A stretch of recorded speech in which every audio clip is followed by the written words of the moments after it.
call the meeting to order. This is the August 15th meeting of the Joint Town Council Parking Authority Redevelopment Agency of the Town of Los Gatos. First, I'd ask everyone in the room if you would be willing to turn off your cell phones or put them on mute. That would be great, so that we do not disturb the meeting. And now that we've accomplished that task, Madam Clerk, will you call the roll, please? Councilmember Stephen Leonardis. Here. Councilmember Barbara Spector. Here. Councilmember Diane McNutt. Here. Vice Mayor Steve Rice. Here. Mayor and Chair Joe Przinsky. Here. It is our tradition each week to invite a member of our youth leadership community to join us and lead us in the Pledge of Allegiance. And tonight, we are privileged to have Saxon Ratcliffe of Fisher Middle School with us, with his mom in the front seat. Saxon is a 7th grader at Fisher. His favorite subject is math. He visits the library often, at least once a week, in the summer particularly. One of the favorite books of Saxon's is Holes. His interests include computer, television, and traveling with his family. He assists at the San Jose Family Shelter, and he is interested in drawing and building Legos. And one of our staff members commented perhaps this indicates a future architect. I'd ask at this point then, Saxon, would you come forward to lead us in the pledge? And we all stand.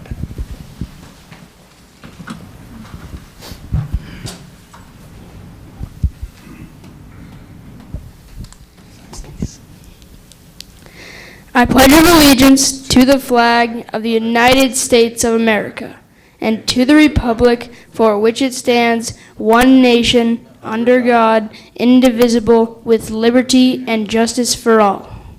Thank you. Let's hear it for Saxon.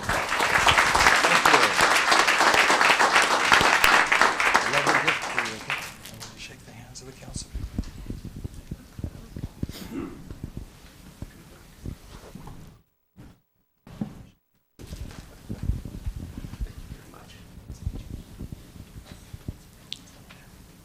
And one more time, let's thank Saxon for being with us tonight.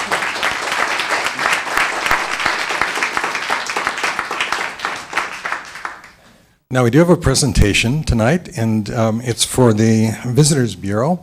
And I'd ask all members of the Bureau to join me up here at the podium, and we're going to have a little presentation.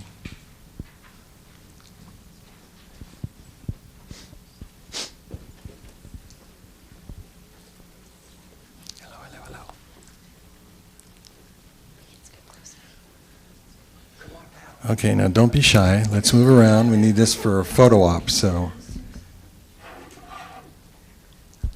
Is there anyone else in the audience who's a member of the Visitors Bureau? I think it's a really important thing that we do tonight as we commend the Los Gatos Visitors Bureau. And I have a rather lengthy commendation to read, and then I'm going to ask for some comment from the membership. But before I do that, I would like to ask each of them to introduce themselves and also indicate the specific role that they play. I'm Megan Clement, a committee member, and I'm from Byington Winery. I'm Mary Lindsay. I've been with the Visitors Bureau for a couple of years. I'm with Munn's Vineyard and also Silver Mountain. I'm Gina Adams, and I'm on the board of the Chamber and also a member of the Visitors Bureau. And I have my own business, Gina Adams Creative Communications. I'm Julie Okashima. I'm a committee member, and I'm the events manager at California Cafe. Hi, I'm Susan Stevens. I'm a board member of the Chamber. I'm on the executive committee of the Chamber, and I'm also the co-chair of the Visitors Bureau, and I represent Elegant Voyages. I'm Scott Anderson, the co-owner of Discover Los Gatos. I'm the semi-meager co-chair to Susan does really all the major work, but I'm entitled only the co-chair. Hi, I'm Jessica Von Bork, Economic Vitality Manager with the Town of Los Gatos and the town's representative on the Visitors Bureau. Hi, I'm Diane Anderson. I am the former chair of the Visitors Bureau, currently a committee member of the Visitors Bureau while I am president of the Chamber of Commerce. And my business is the Los Gatos Discovery Map and discoverlosgatos.com. Hi, my name is Ray Yamakawa. I'm an office manager for the Chamber of Commerce. I'm Ronnie Nassi. I'm the executive director of the Chamber of Commerce and a member of the committee. I'm Marie Tallman. I'm on the board of directors of the Chamber of Commerce, and I'm retired, but I spend most of my time as a support person in the office. They did very well, didn't they? Let's hear it for them. Now, I have a rather lengthy commendation to read, but it's well worth it for us to really identify what exactly the Los Gatos Visitors Bureau is engaged in. Whereas the Los Gatos Visitors Bureau was established in 2006 as the Destination Committee of the Los Gatos Chamber of Commerce and renamed the Visitors Bureau in 2008 as a partnership between the Town of Los Gatos and the Chamber of Commerce. And whereas the mission of the Visitors Bureau comprised of 9 dedicated volunteers from the Los Gatos business community and 2 staff liaison from the Chamber of Commerce and the town, is to bring more customers through the doors of local businesses by promoting Los Gatos as an attractive, compelling destination for shoppers, diners, wine tasters, and spa goers. The Bureau strives to strengthen the positions of Los Gatos as a unique, fun, convenient, authentic alternative to other Valley entertainment and shopping options. And whereas the Visitors Bureau has also supported the town's business community through events designed to bring shoppers and diners into Los Gatos, such as the semi-annual Wine Walk, annual Girls' Night Out, which is coming up. Okay. The second Saturdays, which recently was awarded the grand prize for economic development promotions and the highest state-level accolade by the California Association of Local Economic Development. And whereas the Visitors Bureau has further promoted and enhanced the Los Gatos business community through hosting an annual photo contest to capture a visual documentation of Los Gatos used for annual marketing efforts, the Travel Writers Trip used to promote Los Gatos as a destination internationally, and Cooking Los Gatos Style to showcase the dining destination of Los Gatos that this community has become. Now, therefore, the Town Council of the Town of Los Gatos does hereby commend and congratulate the Los Gatos Visitors Bureau for its tireless service and contribution towards the business community of Los Gatos over these past 5 years. Let's congratulate these fine folks.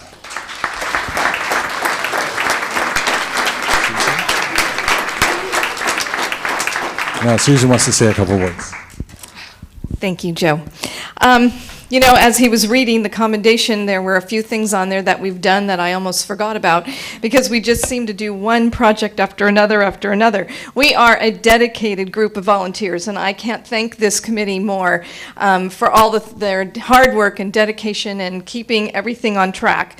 We've been committed to helping the economic vitality of the town by the various projects that we've done. And it's always been our goal to promote Los Gatos as a destination for both the residents and the surrounding communities. We appreciate the support and the cooperation of the town in the various events that we've done. We couldn't do it without you, so thank you all. As he said, we started as a lodging committee, then we went to the hospitality committee, then we were the destination committee, and now we have settled into the name of Visitors Bureau, and that encompasses everything that we had done so far. The town of Los Gatos doesn't have a convention and visitors bureau, so we have now been able to fill that need with the different programs that we've put on.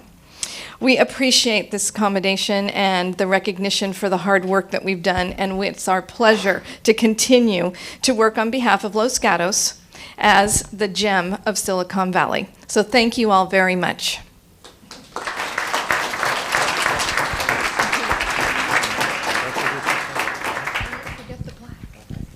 So I landed at San Jose a couple weeks ago on Southwest, and as I got off the plane and I went into the center of the airport, here on the screen was an advertisement for Town of Los Gatos. and indicating that everyone who comes off the plane should visit, and I assume everyone who did is visiting the town. I want to thank the Visitors Bureau for all the job that you've done, the wonderful things you've done to really continue to make Los Gatos a destination and a focus for people from outside our community. We know how great we are, and I think we do want to share that with as many people as we possibly can, and we owe a great deal of gratitude to the Visitors Bureau for that. So again, I'd like to ask all of us to thank the Visitors Bureau for what they've done for the town.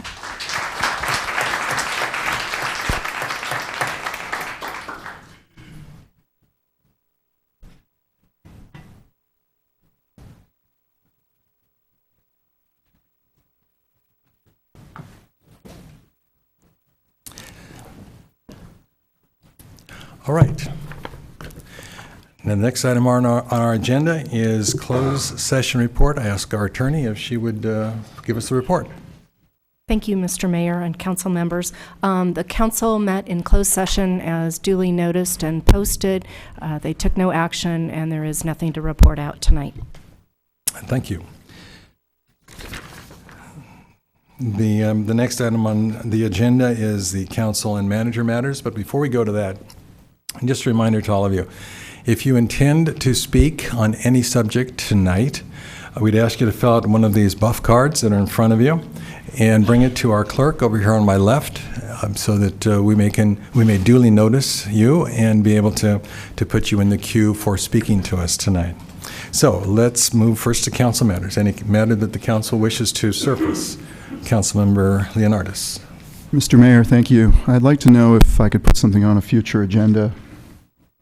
The story poll policy.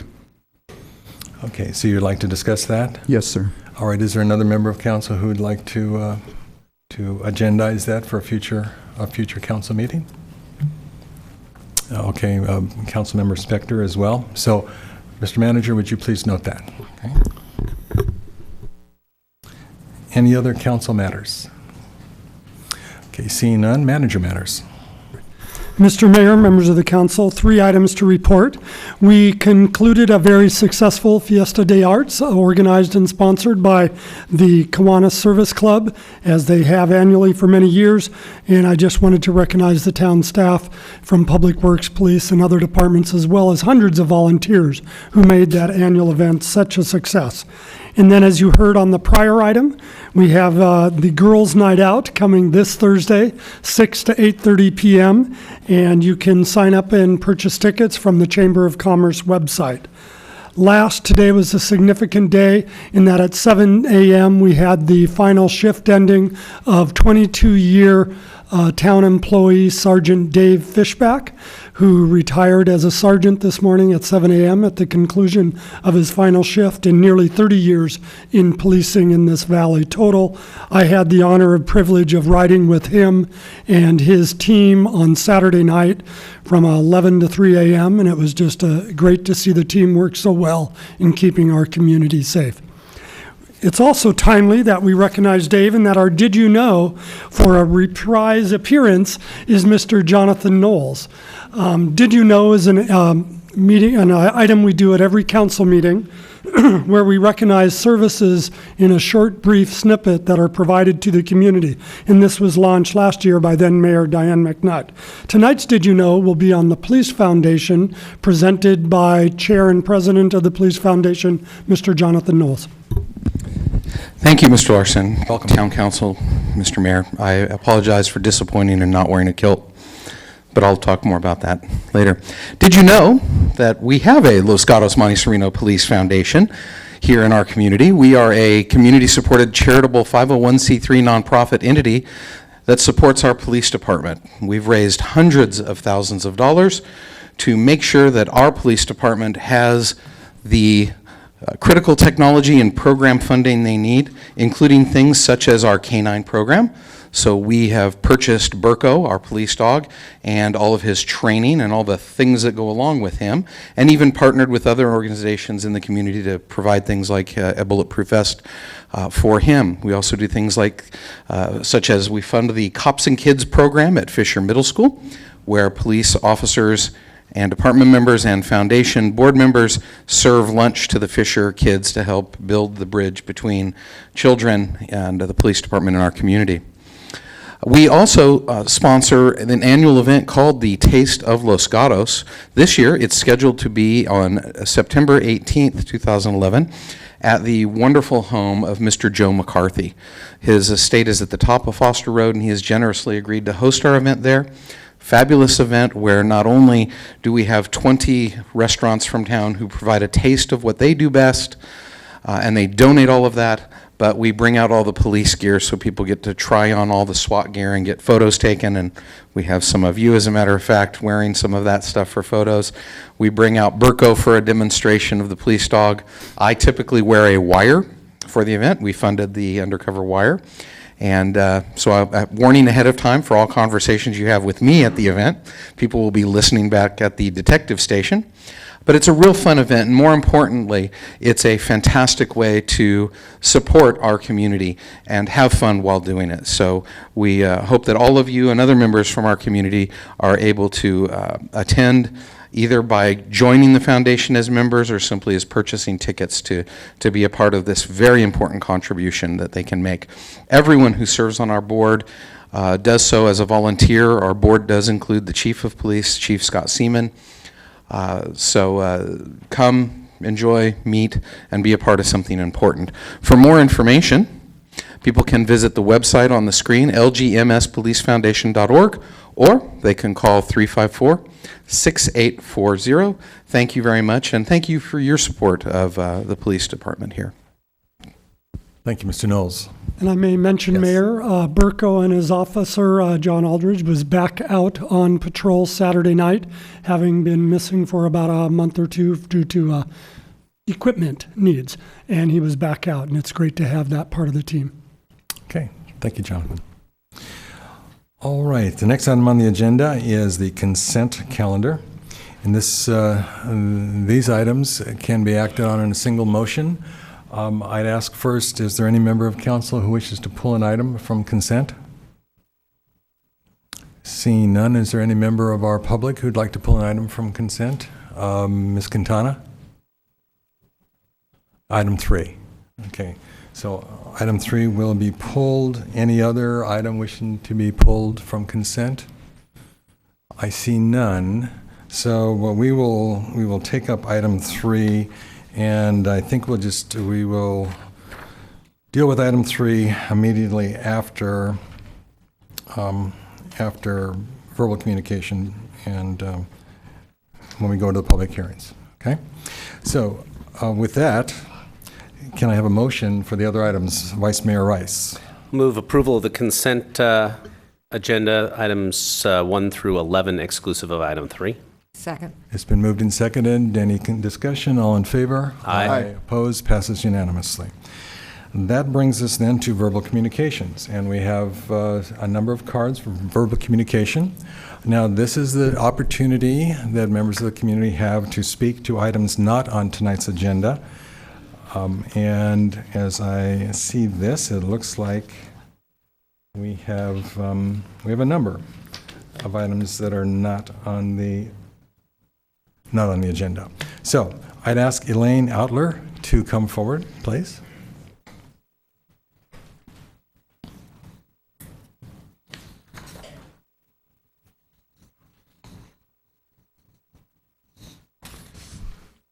Good evening.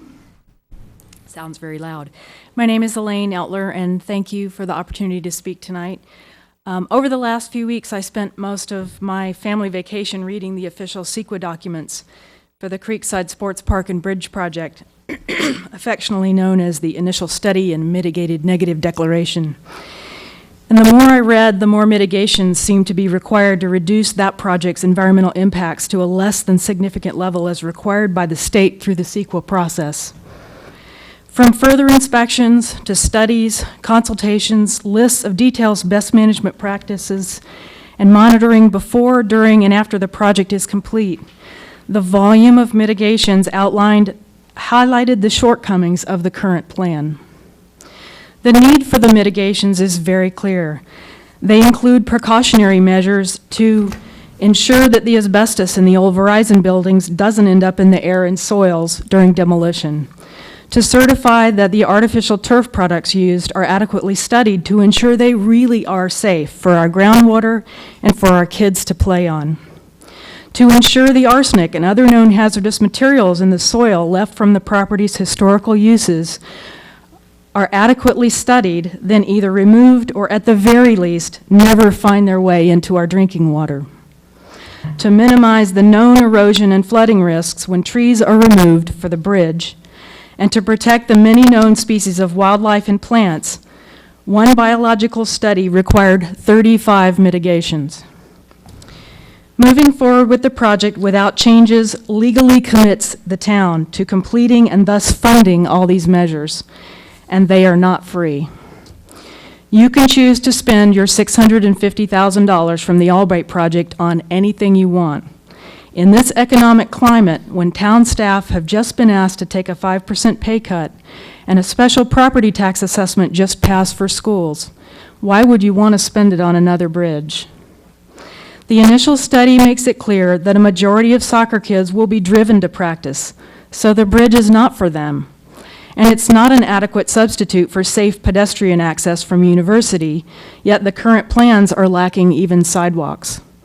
I urge you to rethink this project and use these funds to build a better and less impactful park or anything that really benefits residents in a more meaningful and durable way. Thank you. Thank you, Ms. Outler. Carla Mason.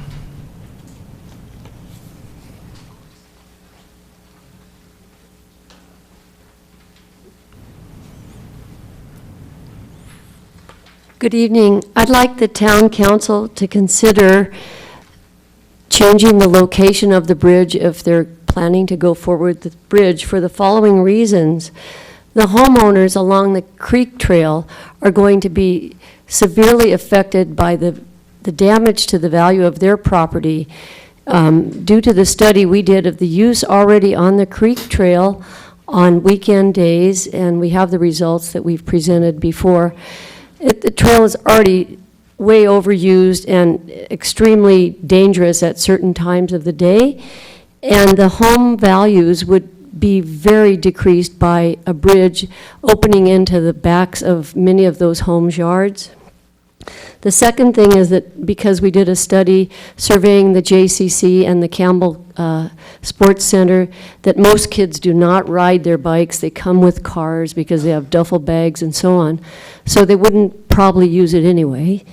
And the third reason is that because there are coming in cars and University is an extremely narrow and windy road at certain points, especially right there near the dam, it would be really prudent to put a bridge over University instead and possibly use the parking lots that already exist over there so that the people could safely cross University and get to the sports park without impacting the other side where the creek trail is. And I'd like you to strongly consider that. Thank you. Thank you, Ms. Mason. Michael Brunell.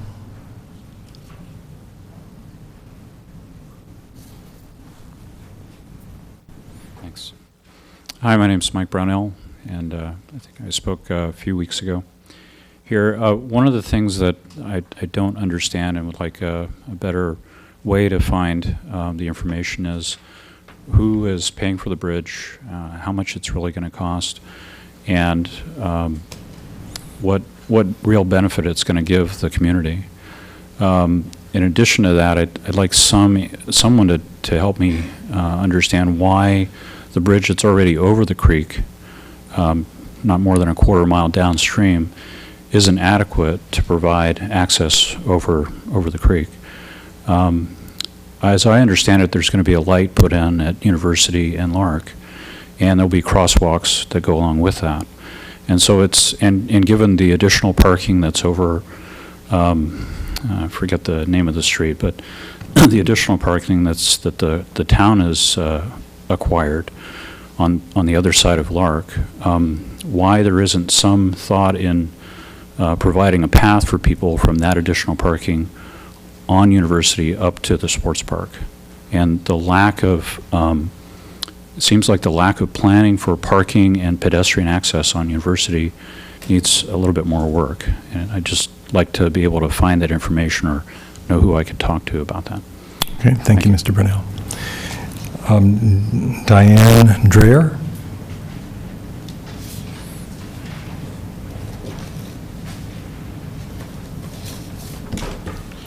Yes, distinguished council members, my neighbors and fellow citizens of Los Gatos. My name is Diane Dreher. I'm a Los Gatos resident on Arroyo Grande, and I'm concerned, along with many of my neighbors, about the current plans for the pedestrian bridge. I share the concerns of my neighbors on Los Astos and Las Moradas about the impacts of the bridge, but I'd like to bring to you tonight a particular concern of my own. The safe access to the park for pedestrians. The impact study says there are no sidewalks along the east side of University Avenue in the site vicinity except for a short section south of Lark Avenue. South of the site, there are no sidewalks on either side of University Avenue adjacent to Vasona Lake. And later, there are no bike lanes along University Avenue in the vicinity of the project site. Unless I'm mistaken, the report's response to this seems to be that this doesn't matter because of the proposed bridge. Here's what it says. Since there are no sidewalks along the east side of University Avenue, no crosswalks to allow safe pedestrian crossing of University Avenue from the crosswalk on the west side of the street to the site entrance, and no bike lanes along University Avenue, this bridge would provide a safer option for access to the proposed park. Okay, I'm confused. How is a bridge a substitute for sidewalks, crosswalks, and bike lanes? Unless the plan is to enforce some way to prevent kids, like building a Berlin Wall or something around University Avenue, to prevent kids from coming to the park along University, then not considering real safe pedestrian access from University is simply irresponsible and sets the town up for legal action. When the first child gets hurt trying to cross the street or to walk to the park, we need sidewalks, crosswalks, etc. The plan also doesn't show the section of the park's shared driveway where a supposed future sidewalk will be that allows people from the Atari parking lot or University street parking to walk from their cars to the park. It says only, oops, future sidewalk connections to the university by town. Where are the sidewalks we need? I will conclude here. The proposed bridge is an illogical expense, a dangerous distraction from what we really need, a wasteful use of money, especially in these tight economic times. What we really need are those sidewalks for the safety of the citizens, the children of Los Gatos. Thank you. Thank you, Mr. Ayer.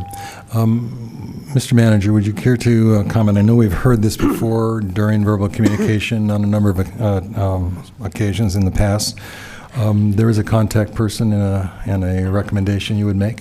First, in terms of process, the environmental document that was referenced by several of the speakers is out there for public review just to garner comments like we've heard tonight. The document will be going to the Planning Commission later this month or over the next month, depending when the final scheduling is, for presentation and discussion of concerns as have been raised by the neighborhood. The project following Planning Commission review will then come to council for your consideration this fall. No final decision has been made on parking, on bridge, on access to the park other than through roadways. So example, the issues of sidewalks, bike lanes, and the like have not yet been addressed or decided, and that will occur during the process that's unfolding now. That was the genesis of many of the comments. One speaker asked for who to contact to understand the details of the proposal and what might be suggested. I'd refer them to Todd Capurso, our Director of Parks and Public Works, who has gone out and attended at least one neighborhood meeting to discuss this project and is available for further follow-up. Last, one speaker mentioned 5% pay cut to employees, and that wasn't in the budget the council adopted last spring. Thank you, Mr. Manager. We have a couple more verbal communication. Weldon Bankston? Weldon Bankston?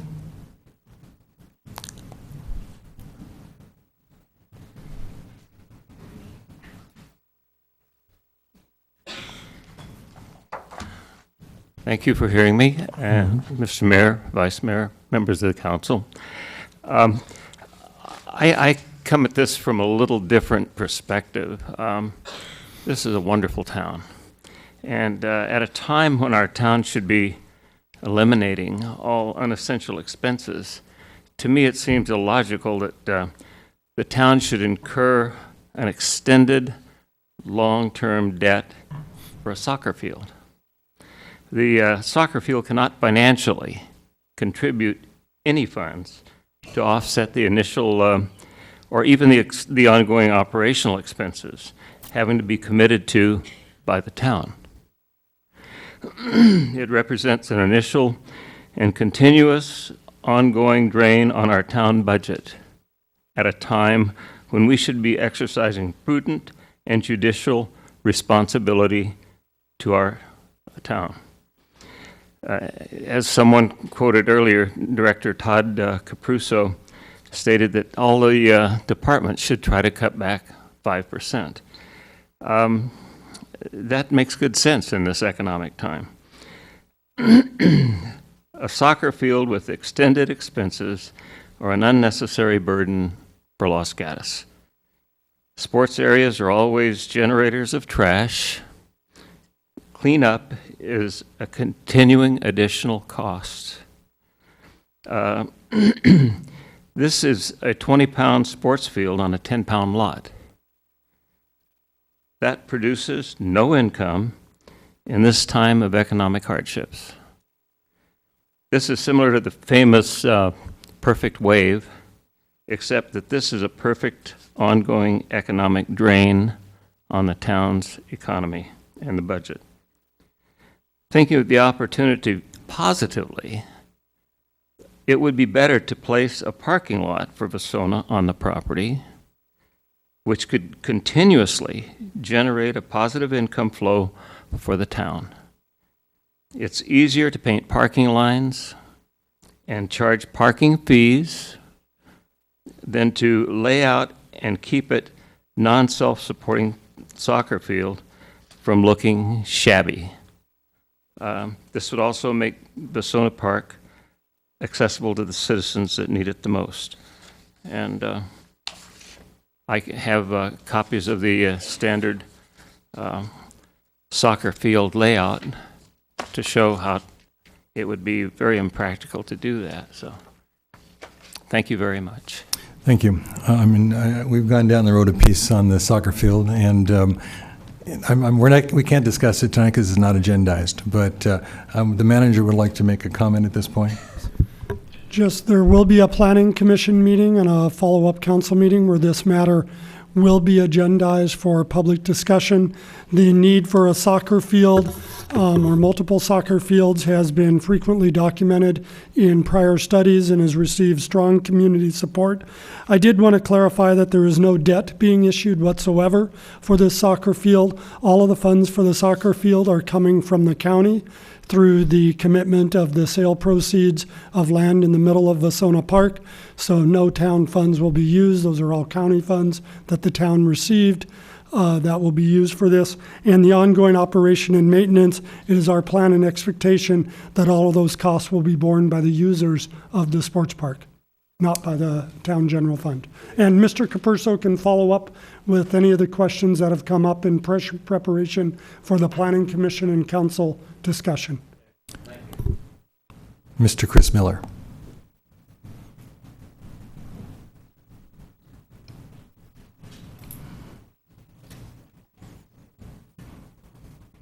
So I've been a lifelong resident of Bachman Park neighborhood, and I just wanted to thank the town for all that they do, and the Parks and Public Works Department for keeping that park beautiful and clean. And I know they're doing there's a pipe that's over flooded every winter time, and every springtime and summertime they're out there trying to figure out what's wrong, and I think they finally got it. So I just wanted to thank the town for their commitment in keeping up the the beauty of the park. Thank you, Mr. Miller. Those are all the cards for verbal communication. Does anyone else wish to speak on items not on the agenda? Then we'll go to our public hearings. And I think we will hear first the pulled item. That would be item number 3. Item number 3 is the 9160 Albright Way and 14600 Winchester Boulevard. We had 3 or 4 individuals who wish to speak to that. I will call John Shepherdson first.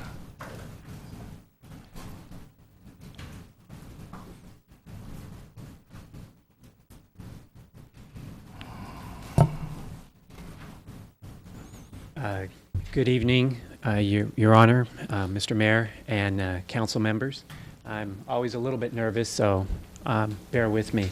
I took Mr. Council Members Leonardis' suggestion. I went down to Affordable Treasures, and for $10, I was able to purchase this balloon, and I went out to the site, and it seems kind of silly, but I take this very seriously, and I actually floated it up. I measured it off 85 feet. The people at Affordable Treasures were great. And the balloon, it's a windy day, but it well exceeds the trees. So this is something that is bang for the buck. We could have done it. It's very easy, didn't require lifts, and we could have provided notice to the community, and our council members that were concerned about it could have at least had this visual, and we could have photoshopped in netting that could have given us a much better idea. But what we've done is we are going in blind. We are all going in blind. Nobody knows in this room exactly how those buildings are going to look. And this is the biggest project in the history of Los Gatos. And so I don't understand why, as a community, that we didn't handle this better. And so what I'm speaking to here is for a motion for reconsideration to take the time, 60 days, to give the community, as well as yourselves, the opportunity to see what things will look like when we do this. And this is town policy. So, Mr. Mayor, you've talked about competing values when you make a decision. Well, the town policy reflects a high value that we put on story polls. And I've done personal polling of people in the community, and I've got a 90% hit rate. They want story polls. They want to know. They don't want surprises. Your Honor said that you don't want in the future to drive by and see an eyesore, right? We want to eliminate that risk as much as we possibly can. Well, let's do it at the front end and do these displays so we have the visual. Mr. Shepherdson, you really should be using the mic as you speak. Oh, I apologize. Again, I get maybe a little bit emotional. So my question is in terms of the story polls, we seem to have a misunderstanding. The developer said he wasn't asked to put them up. The town staff said that there was an exemption granted. Seems to me that there was a misunderstanding or a misstatement that justifies reconsideration here. So I would ask the council to explore that. I sent an email to Your Honor, Mr. Mayor, and the council asking what were the exceptional circumstances. And no one responded back to me. I still don't know. The story poll policy requires exceptional circumstances. We have an exceptional project. If any project should have these visuals, then this should be the one. So I think that given the value that the town has, am I done? You are done, Mr. Right. Shepherdson. Thank you. Since Mr. Shepherdson asked for a reconsideration, I would remind our community the policy related to reconsideration. Reconsideration is discouraged and only may occur in special circumstances, and there are certain restrictions that are applicable. The motion must be made by a council member who previously voted on the prevailing side of the prior action, and an action passed 3-2. The maker of this motion shall specifically articulate the new information, analysis, or circumstances that warrant reconsideration of the prior action. The motion must be adopted by the majority of the full council, and it may only be made and considered at the next regular scheduled meeting after the council's made the original motion. So that was what would have to be considered in reconsideration. We have another speaker. It would be Eric Anderson. Mr. Anderson?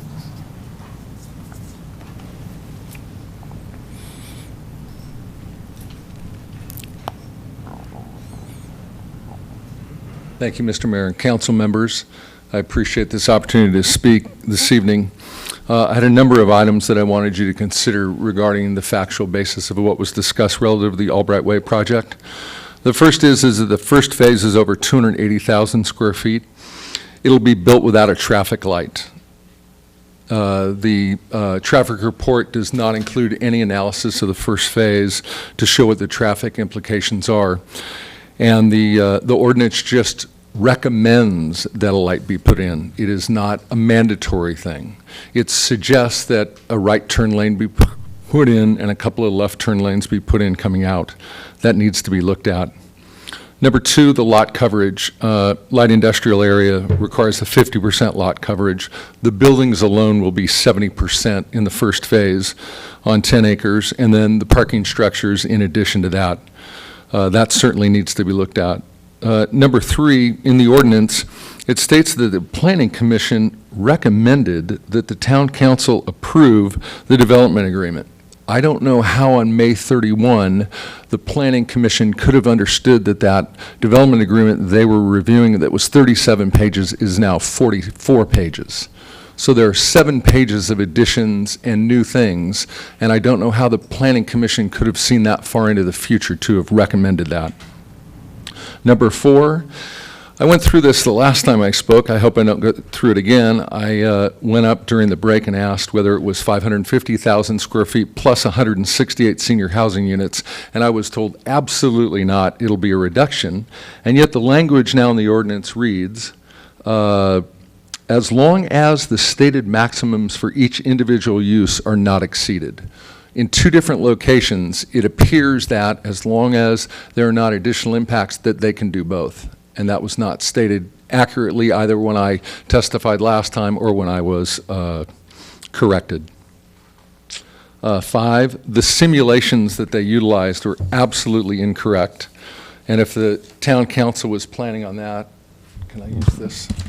I wanted to show some of the differences from the last simulations that you got to look at and the most recent simulations. And hopefully you'll be able to see the significant differences. Is that showing it?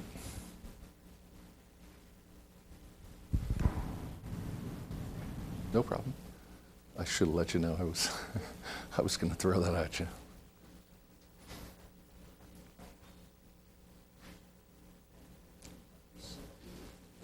Am I doing something wrong?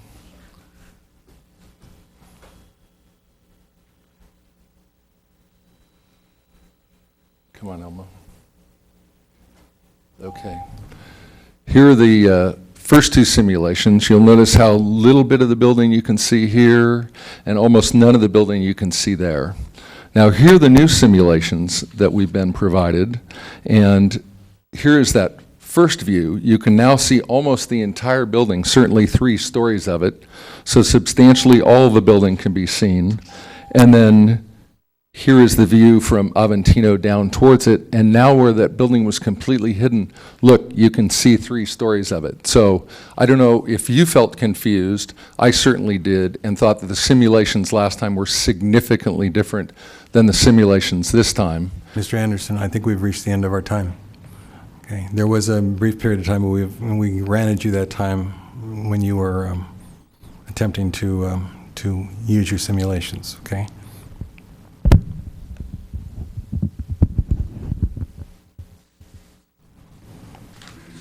All right. Thank you, Mr. Anderson.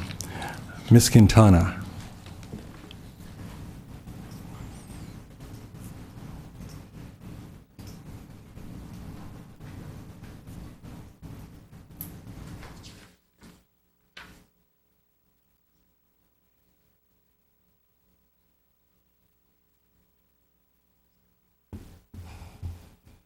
Got to take a breath and talk real fast. I'm also asking for reconsideration based on several reasons. First one is the lack of the ability of the public to access the information from the staff report this weekend. The site's website was down. We could not get the information off of that. The town library was closed for 3 days, so it was not available there. And I believe the town, and it wasn't available at the clerk's office until Friday morning. So that's part of my reason for that. In addition,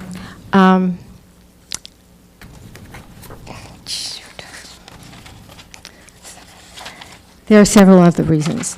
I do not believe that the project is consistent with state law. The state law requires general plans to identify land use, specify their location, and to identify the density and intensity standards for each GP land type. For the light industrial land type, such as Albright Way, that's a maximum of 50% coverage and a maximum height of 35 feet.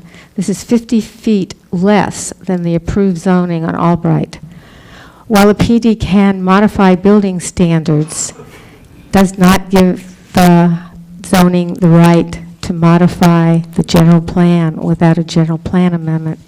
Another land use law states that, supporting what I just said, that a town zoning law must be consistent with the general plan and its elements.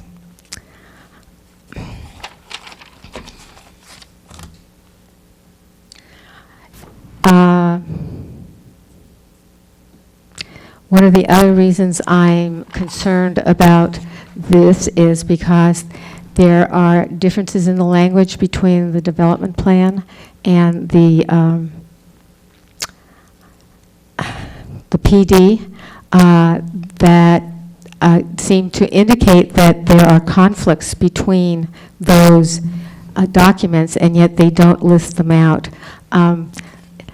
The end is that the development plan places itself in the top priority over the general plan, the zoning code, and all of the other ordinances in Los Gatos.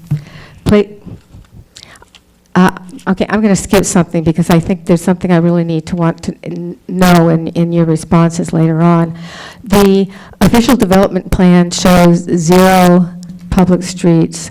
The conditions say that they may vacate streets, public streets, and the development plan. Thank you, Ms. Quintana.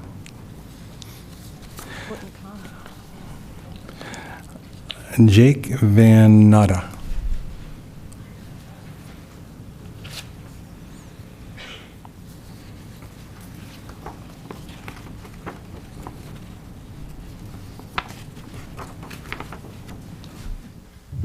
It's Jack. I'm sorry. You're right, Jack. Right.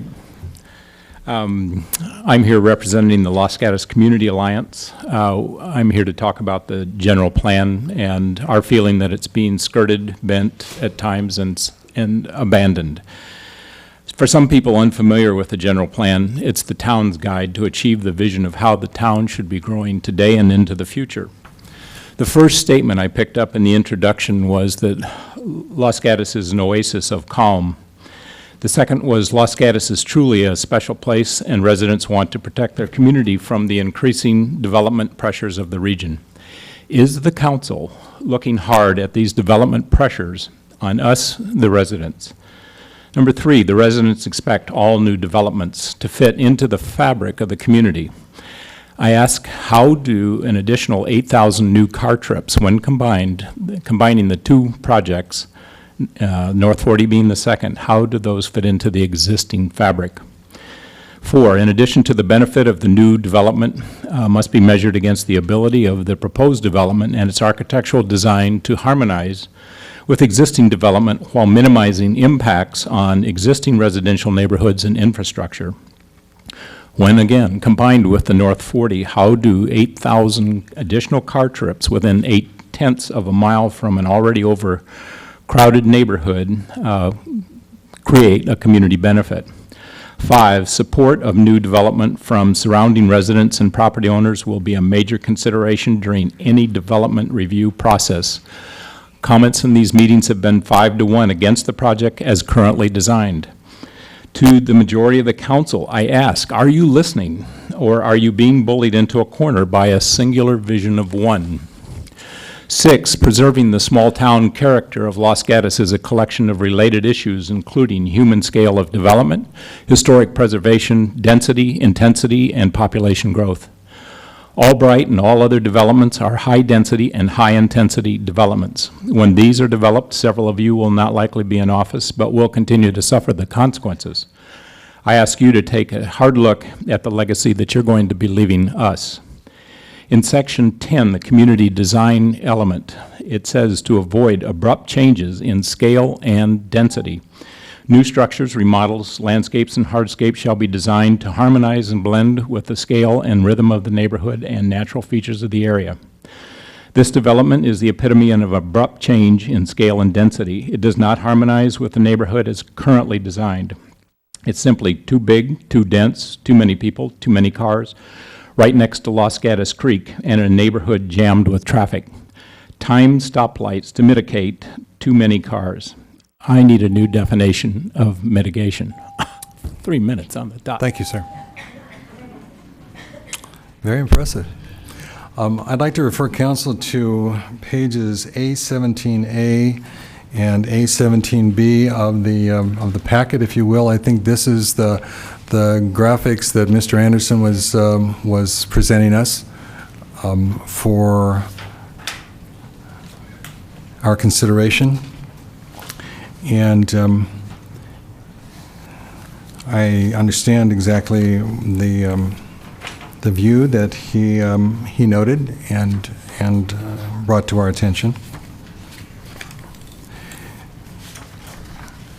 While we're looking at that, I'd ask the manager if he would respond to any of the questions raised by the speakers tonight. First, Mr. Mayor, members of the council, on the procedural issues that were brought up, the agenda was posted as required by law in the town code. The documents were available not on Friday online because of maintenance work being performed by our vendor, but they were available at times over the weekend. And I do know that Ms. Quintana was in our offices a fair amount of time Friday reviewing the staff report and documents that are before you tonight. So to summarize, while we generally provide increased availability as a matter of choice, all required notification and provision of the documents was met. In terms of other issues that were raised, I think the remaining one was on the visuals that the mayor mentioned, and Ms. Rooney will respond to that. Okay. Thank you. As the mayor pointed to, attachment pages A17A have the visuals that were referenced on the by the speaker. Those are from an earlier plan set. If you notice the date, those are dated, the last revision date was March 18, 2011, and that was prior to taking the plan to a greater level of architectural review. This is using a model rather than actually using the architectural layout of the building, form of the building. And so when you use just a modeling or a mass and bulk exhibit, it's not as fine detailed. So with the additional setbacks that were incorporated into the final design, the placement of the buildings in the final design, and the placement of the parking structure, the exhibits that were shown on August 1st are consistent with what we believe would be built out on site. And this is just, again, was from an earlier plan set, but still part of the plan development application as a modeling. And what's the relationship then of this in our document to the more current visualization? Well, this is part of the plan set, and again, it's used for a different purpose. This is more for a modeling effort rather than actually looking at the architectural elevations. What the council saw on August 1st was taking this model, and instead of having a bulk and mass type of modeling, actually making it a true building and what the building would look like, and then redoing another photo simulation of that. If you notice, this building is a lot more, I would say, perpendicular to the boulevard, to Winchester, than the final design that the council saw on August 1st.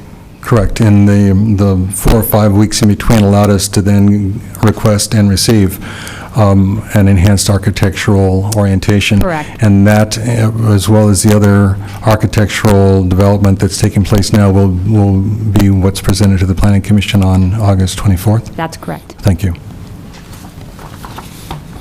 Any other questions that were raised by the speakers that need to be addressed? Any issues relative to the general plan? There were a number of comments that were made about the general plan. Would either of you wish to comment to that? Oh, I'm sorry. I think what's important to understand is the general plan needs to be taken as a whole, and we can pull out statements out of the general plan and make a case for a project or against a project because there's hundreds of policies and goals within the general plan. In the staff report that the council saw on June 20th and then again on August 1st, laid out a number of general plan goals and policies that staff had found that support the project. And so I think you can pick out anything out independently out of the general plan and can either support or oppose a project. In terms of whether it's consistent with the general plan, it is consistent in use, and it's consistent with the lot coverage of the underlying general plan land use designation. The Planning Commission and Council, through a plan development application, can modify the development standards. In this case, the development standard referencing height was modified. Overall, the project is consistent in terms of use with the general plan. There's policies that support that, and I think that covers my comments on that. Thank you. Any questions from council and staff? Again, it falls to the majority of the council who were in the affirmation of this to find that there is new and significant information to make a request for reconsideration. The members who were in the majority, myself, the Vice Mayor, and Councilwoman McNutt, would be the individuals. Do any of this body find cause to reconsider? And I don't as well. So I'm going to ask for then a motion to approve item 3 of the consent calendar. So moved. It's been moved. Second. Moved and seconded. All in favor? Aye. Opposed? No. No. Passes 3-2. That brings us to then our next hearing. That's item number 12. It's a request to operate a restaurant, Pizza Simpatico, with indoor and outdoor seating, beer and wine service, modified hours of operation, and a currently existing delicatessen, wine bar, and specialty retail use store, Los Gatos Gourmet. This is property zone C2 LHP, conditional use permit U11006 APN 52901-025. The project is located at 91, 101, and 109 West Main Street. And before we go on, Mr. Manager. Mr. Mayor, members of the council, there was a desk item distributed to you at your seats today, which includes the preliminary representation of linear foot data for and categorization of various businesses from Elm South on Santa Cruz Avenue to Main Street, east to the Highway 17 bridge. The version that's in front of you on the dais as well as out in the lobby for the public is the final version of that document as requested by a member of the council. And we'll have the presentation tonight be made by Jennifer Savage, our planner. All right, thank you. Good evening, Mayor, council members.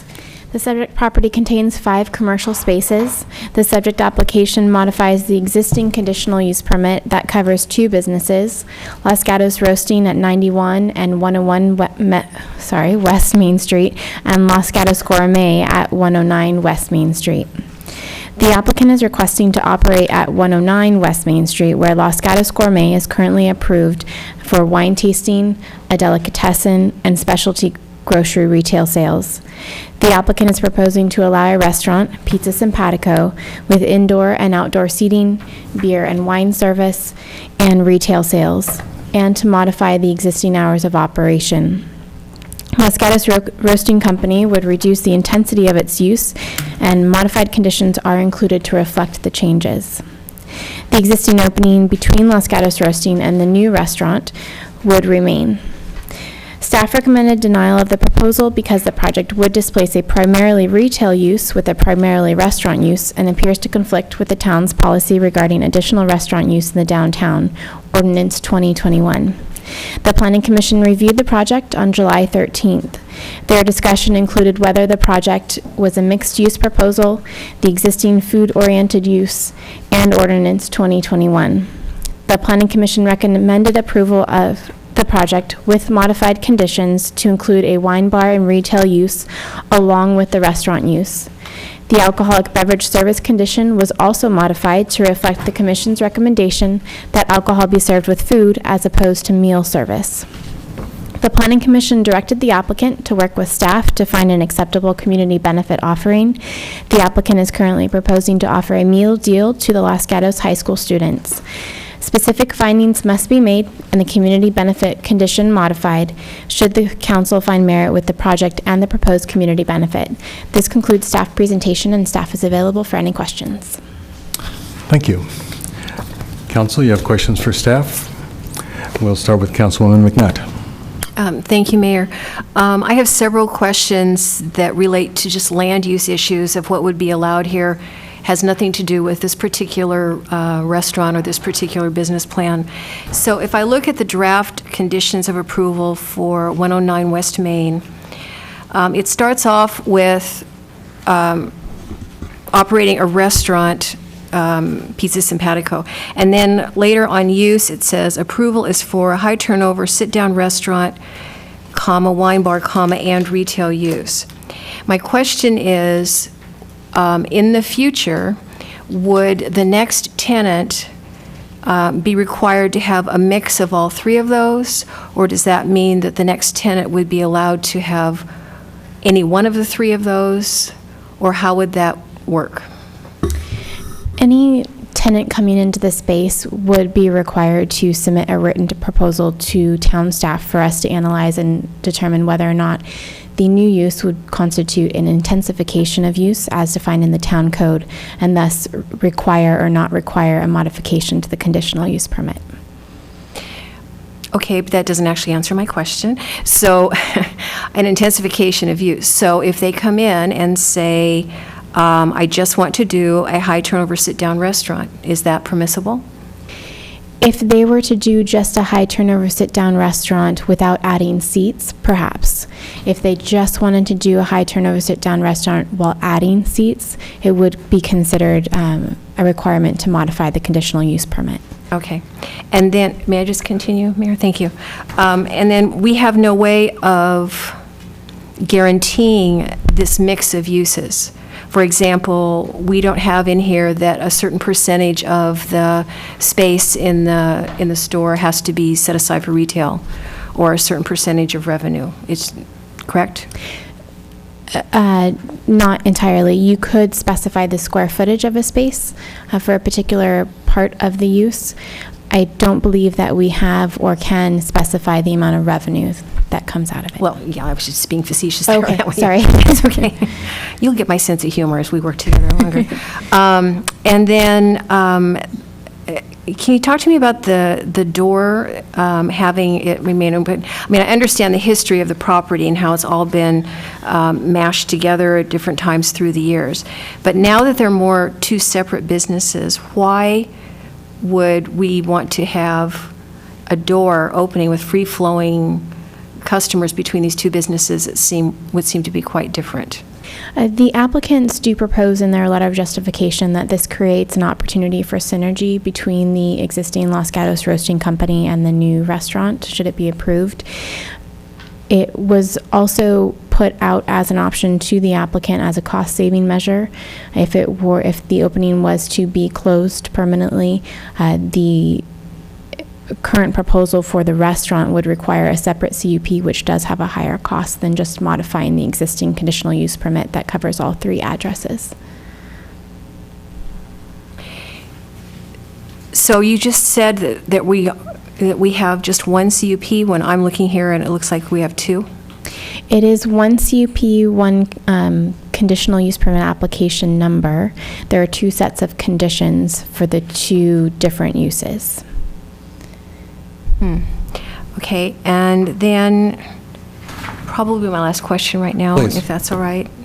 Maybe my last one.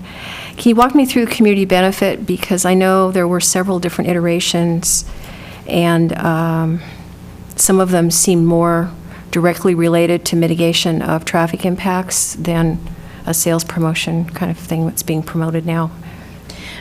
Historically, in the past, the community benefit has related to traffic impacts.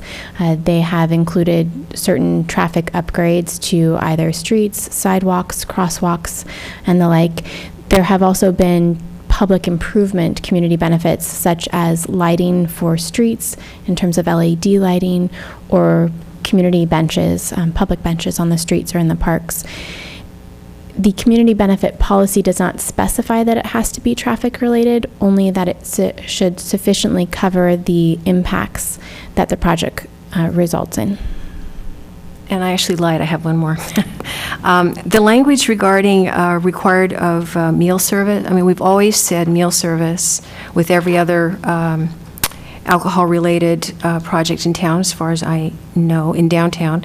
The way it reads right now, it's food service, so it's permitted only with food service. So that's a different set of wording. So does that mean that it's not required? That food service only has to be available and not served with the alcohol? Not as the condition is currently modified to. The discussion at the Planning Commission included whether or not the use would be considered a restaurant or a bar.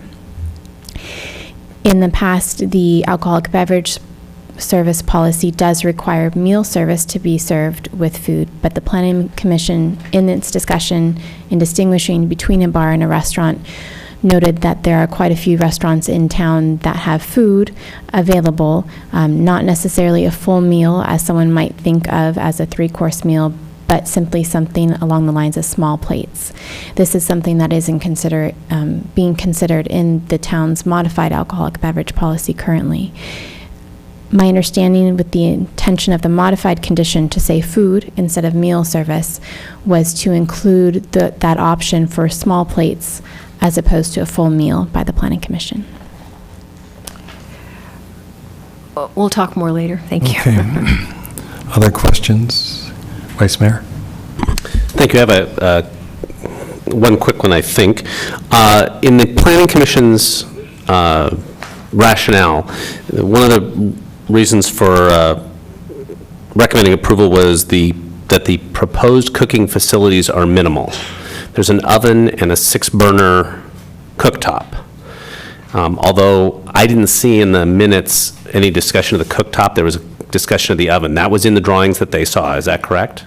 Correct. Okay. What else, I'm not familiar with restaurants, cooking facilities. What else would there need to be to have it not be cooking facilities minimal? In the town's past decisions, minimal cooking facilities consisted of non-commercial cooking facilities such as a toaster oven or convection oven. Pardon me, not necessarily convection oven, but a meat slicer so that you would be able to prepare small plates, as well as a sink perhaps, as required by the health department. In those decisions where it has minimal cooking facilities, it has not included a stove. It has not included a full oven. It's a unique application, and the Planning Commission's discussion, my understanding, was going to other recent unique applications where they didn't necessarily have a full kitchen, but they certainly did prepare small plates. Sorry, to go back to your question, Yeah. I don't know the definition of a full commercial kitchen. So as you look at this application, do you consider this minimal cooking facilities, or is this a full kitchen? Staff would not consider it minimal because of the 6-burner stove. Thank you. That was what I was trying to understand. Thank you. Councilwoman Spector. Thank you, Mr. Mayor. I had a few questions, but Ms. McNutt made me think of another one. When I look at the use that's being approved here, I was under the impression in reading the packet that we were looking at food service with or without wine and beer, and then the sale of wine and other food products. In other words, a restaurant with a retail component. However, when I look at the definition of the CUP on the 3rd page of the resolution, all I see is a use for a restaurant. Let's see.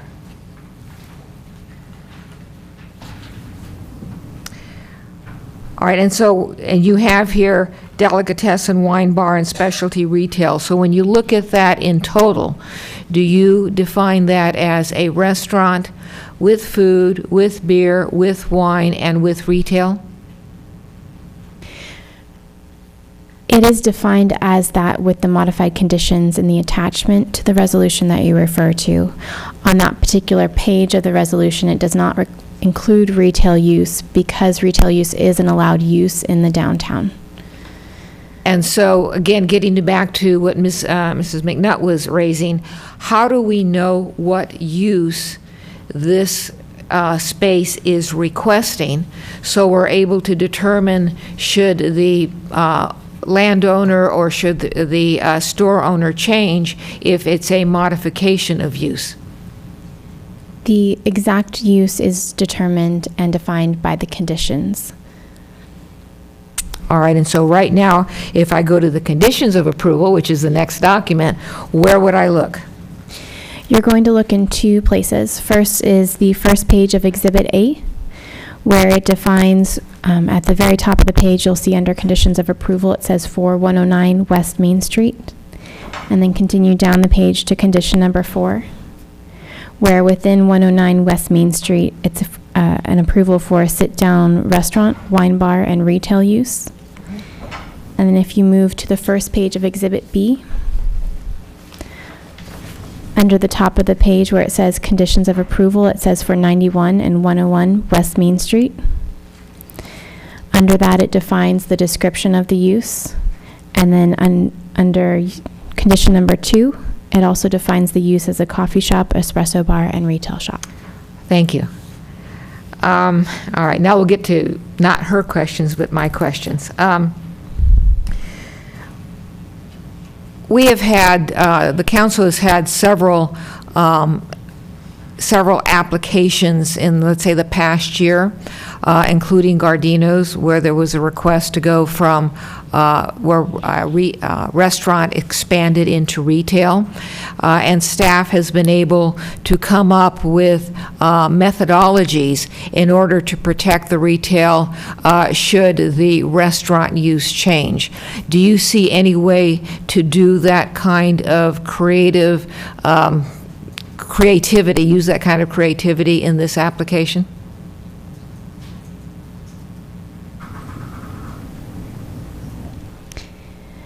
You could potentially go along those lines.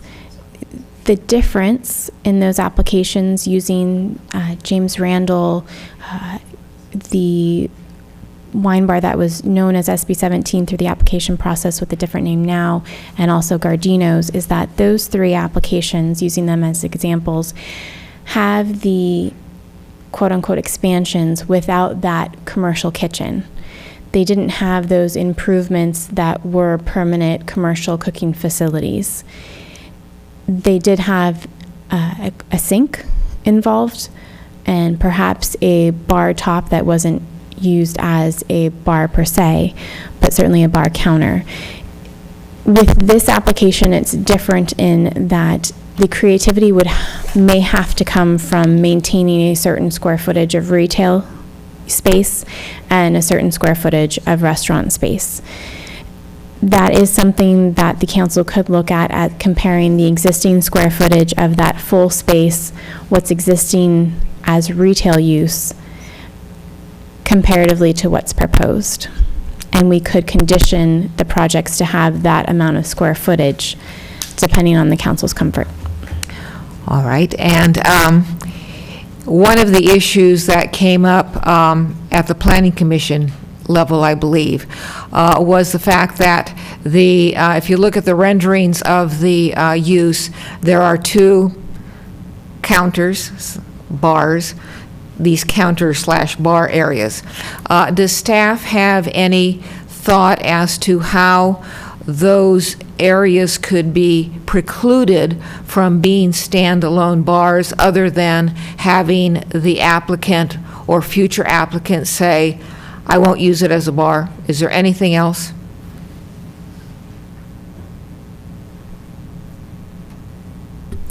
There's nothing else that we've done in the past apart from conditioning that meal service is required with alcoholic beverage service, including at those bar tops. Perhaps staff can think of another way, but none at this moment. Mr. Mayor, one more question. Please. And this is also following up on something I think Ms. McNutt raised. On the community benefit, I noted that the applicant in her letter made a statement that $12,000 was too much to pay or extremely high for the kind of use that she's putting in. And then there was the offer of these food boxes for the high school kids. But staff never weighed in on whether or not, in terms of the type of benefit being offered or the value of that benefit, if staff thinks this is an appropriate benefit or not. On past projects, the value of the community benefit, the numerical dollar value of the community benefit doesn't necessarily equate with the number of trips. In this instance, there is no numerical value that staff can perceive from the food boxes, and we do not have feedback in regards to that at this time. Mr. Mayor and members of the council, this is actually an item for joint planning commission and council discussion at a study session in a week, not related to this case, but just in general in terms of the application of community benefit. As the council recall, it is up to the applicant to propose and to offer their community benefit in response to any traffic impacts. Staff originally, to Planning Commission, recommended against approval of this project, and so community benefit was not part of the staff recommendation at that time. Mr. Mayor, thank you, and thank you, staff. Other questions for staff? I have a couple of questions, and it's to the community benefit issue. Under the conditions of approval, item 16 is where community benefit is listed, and it talks about offering this crosswalk upgrade at Main with flashing lights and so forth. Now, that particular community benefit was not the original recommendation of staff, as I recall. I think the original recommendation was that that it was actually, the staff was opposed to this as a benefit, as perhaps unnecessary for that crosswalk, but recommended one of those speed sign indicators at the South Santa Cruz Highway 17 entrance to town, because we know we do have a problem with acceleration coming off of the freeway onto South Santa Cruz at that point. And that was the staff's initial recommendation.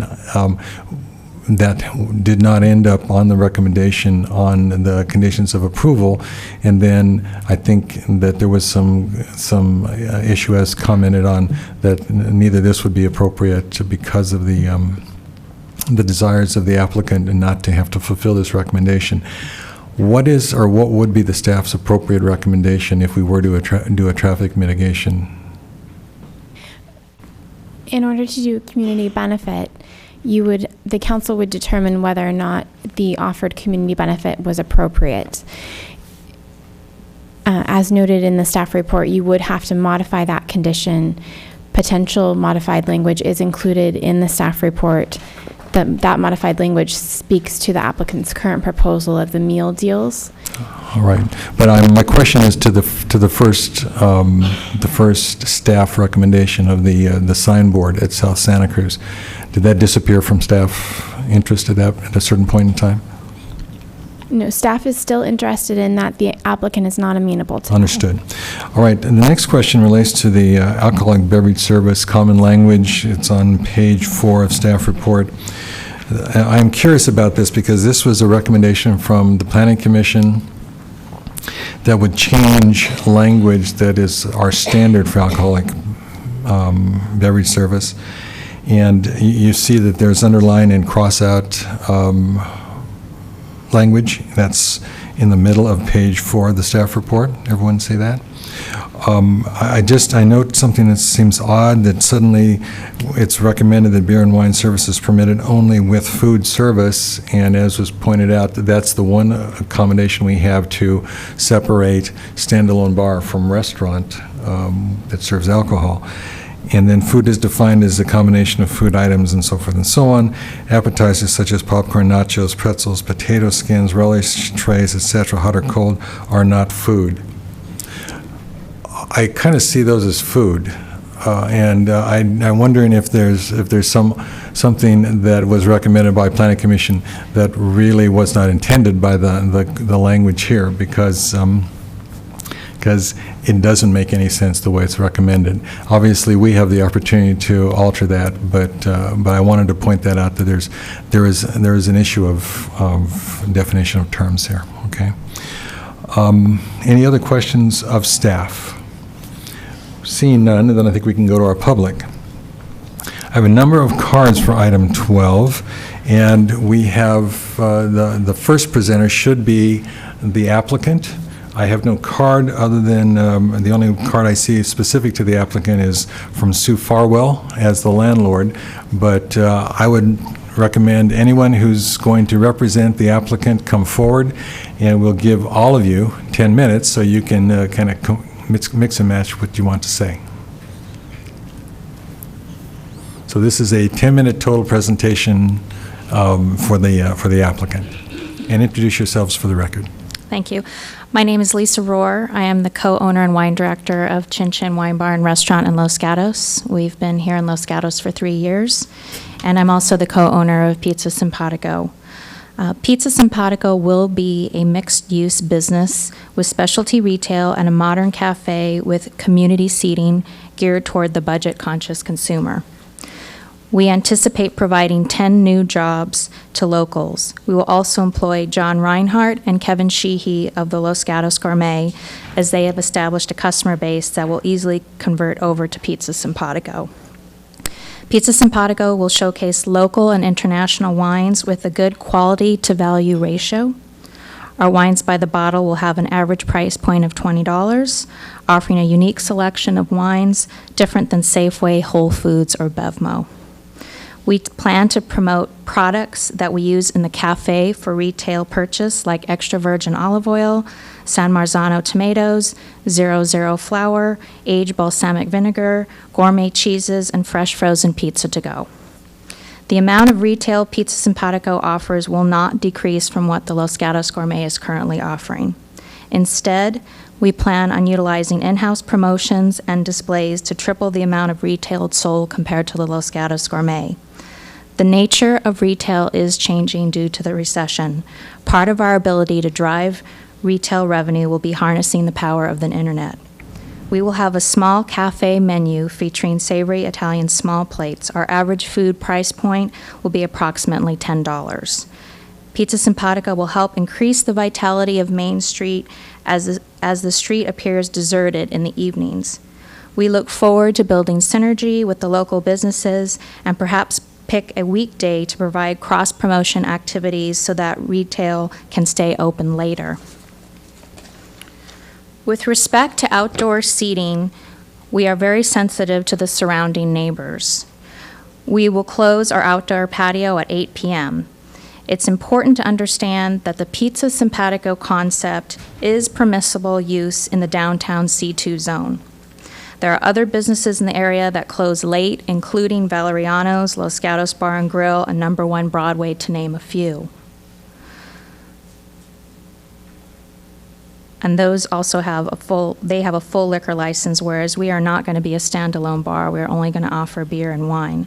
Just as with Chin Chin, Pizza Simpatico's offering will appeal to a sophisticated audience, but at a lower price point. I'm very proud of the fact that in over 3 years of business at Chin Chin, we have not had any noise complaints from residents. Alcohol service at Pizza Simpatico will be limited to beer and wine. Food will accompany alcohol beverages.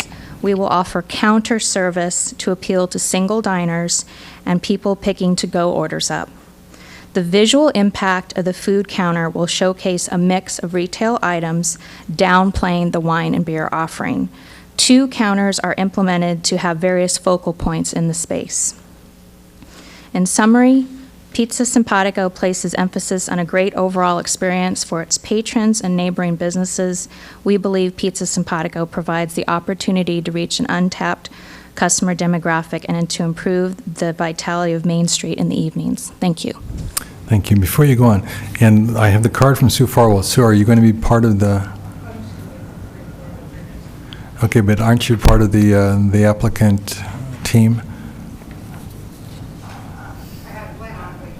Okay, no, well, wait a second. We'll let you go. Go ahead, continue. Thank you very much. My name is Pat Romano, and in addition to being co-owner of Pizza Simpatico, I'm currently president and CEO of Coulomb Technologies. We make electric car charging infrastructure, and we're a business in the local area. We're headquartered in Campbell.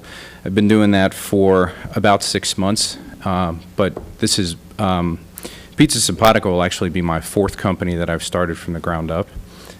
Previous to Coulomb, which I did not found, I was founder and CEO for 12 years of Two Wire Incorporated, which grew revenues to over $500 million before it was sold to a UK company named Pace. So I have a lot of experience in running businesses and have been very interested in some new concepts in how to integrate retail, dining, and especially optimize small square footage areas like Pizza Simpatico will be inhabiting. So in my view, integrated retail, it's a business model that's being embraced by many establishments, especially ones, as I said before, that have limited square footage. In fact, on a recent trip to northern Italy, surveyed several towns of various sizes, and independent of the size, one of the things that I encountered was a new trend in combining retail for specialty food and beverage items into an establishment that included dining. And they were all roughly in the same footprint that we're talking about using for Pizza Simpatico. Now, for the establishments that I actually got to patronize while I was there, the experience is very interesting. You can browse an extensive selection of goods, wines, food items, or what have you, and then you can decide whether you would like to consume it there or you would like to take it home for later use. So it's a very interesting experience, and it encouraged me in some cases to purchase not only what I was immediately interested in, but also to purchase additional goods to leave, hence speaking to the point that it really enhances the retail performance of a space if you can combine those 2 items pretty effectively. Now, the approach versus the existing approach at Los Gatos Gourmet, I think, makes a far more efficient use of that space from a revenue optimization perspective, which would speak to the long-term viability of the business and be good for the town clearly as part of that success. Retail, as you know, is a game of frequency of patronage, and with selections being inherently limited by what can be practically displayed, combination of food service with food and beverage specialty items in retail can be a very powerful tool to drive the frequency of patronage up. To provide an incentive for consumers to seamlessly decide between dine-in or purchase for home consumption, we also plan on not having a corkage fee for wines, for example, purchased at our establishment. We don't want to create a disincentive for people to treat the place as a retail establishment, much like the current Los Gatos Gourmet is treated in that particular capacity. And I think this keeps with our theme of trying to fill a need for value-priced options for quality goods in Los Gatos. I think not only due to the economy, but I think due to the current just distribution of the kinds of services that we're going to provide, there's a definite need for the price point that we intend to bring to the community with our business. The goods that we'll feature will also, as Lisa mentioned, be selected not to overlap with large local retailers. So the customers will view our offerings as unique, and we'll make every attempt possible to showcase local items, again, wherever possible. In addition to our own physical storefront, as Lisa mentioned, we'll harness the internet to expand our sales capability. I actually have an analogous relationship with Los Gatos Gourmet currently, although it's not done intentionally. I quite often call ahead, have them prepare me selections of things that I like that they can either get for me that they're not displaying or that they have, and I go and pick them up and take them home. We'd like to optimize that experience a little bit more, again, so we can make the best use of the space that we have. So with that, I'd like to thank you very much for your attention. Okay, and would you hold the clock there for a second? Ms. Farwell, will you come up, because I really think I feel more comfortable getting the full presentation by the applicant and property owner at this time. And folks, just stay where you are, okay? Don't go away, okay? Okay. Okay, good evening. My name is Sue Farwell, and I live on Elan Avenue here in Los Gatos, and I want to thank you for your time and consideration on this project. I am speaking as a representative of our family, as a landlord for 109 West Main Street. The premises are currently zoned as a delicatessen, wine bar, and specialty retail, and we believe this application is consistent with and expands upon the existing and permitted use. We feel that the use before you, the continuation of the mixed-use concept of specialty retail and food, will be a tremendous addition to the downtown area. I'm going to have to cut this short. Okay. In considering the definition of a commercial kitchen, there is already the precedent of the removal of a full commercial kitchen. A prime example is the old Steamers location at 40 North Santa Cruz Avenue. This kitchen was removed and returned to full retail. It is just as easy to put in a kitchen equipment as it is to remove kitchen equipment. Pizza Simpatico will revitalize the premises. They will provide for new jobs in town. It will complement the businesses it surrounds, creating additional viability for the Los Gatos Coffee Roasting Company and the other businesses along Main Street and Montebello Way. At the recent Planning Commission meeting, the commissioners agreed and have sent the council a recommendation for approval. We respectfully request that the council approve this application. This is a good use. It's a good local owner who is interested in the vitality of Los Gatos and the downtown core. Good editing on your feet. Yeah. It worked. Yeah. All right, and so the three of you stay there, and there probably will be questions from council for you. Council, let's start with Councilman Leonardis. It's a question for Mrs. Farwell. Yes. The building has been in your family portfolio for a long time. Right? Yes, very long time. So you know the history of the entities that have been in that space. Yes. And I think at one time there was a crepe breakfast. Yes, type. at one time it in the early, probably about 11 years ago, was zoned as a full restaurant use, and it was a creperie. And at the time it probably had a stove and a blower and a oven and Correct. things. Yes, Okay. it did. To support that. And yes. Thank you. Other questions? And Councilwoman McNutt? Thank you. You know, it's always interesting to hear about your vision and your business plan, and you certainly have put a lot of time into thinking about it, and you have a very clear vision. It's interesting, but it's really separate from the land use decisions that we have to make. So it's one of those, every time we have these kinds of applications, I always feel like we have to remind the applicant and anyone who's watching that it's about your business, but it's not about your business. So you can tell us what your menu is going to be or how you're going to operate, but the fact is we can only have what is in the writing of the conditional use permit to protect us from the next tenant. Things happen, you change your mind, you move away, you know, I mean, all kinds of reasons. And then what is going to be allowed to come in there within the framework of the CUP. So that's why we are so focused on the detail of the writing, because it's not anything about whether we think your business model is going to be successful or whether we're eager to go down there and order our next meal. You know, it's totally separate and totally focused on land use. So given that, the same questions that I had to staff, so in no particular order. Are you concerned about the wording of the language of alcohol service with meals versus alcohol service, beer and wine with food? Or is that something that's just language that came up and really doesn't affect you? I would just add regarding, we're going to have small plates, so it's not like we're having nachos and vegetable dip. I mean, they're substantial. I mean, that's how you make a meal. That's what we do at Chin Chin, and I believe we have the same constraint at Chin Chin. So this is not new language to me. But because our concept is small plates, I would ask that you keep in consideration that we consider a variety of small plates a meal. They're substantial enough to be a meal. And that's, so the language, if the language was exactly the same as at Chin Chin, then you would be fine with that, which I believe is with a meal, and it's how you define that. And we define what's not a meal rather than defining what is a meal. Okay. So, okay, so that can go back. The outdoor space is somewhat odd to me. It's not a beautiful area.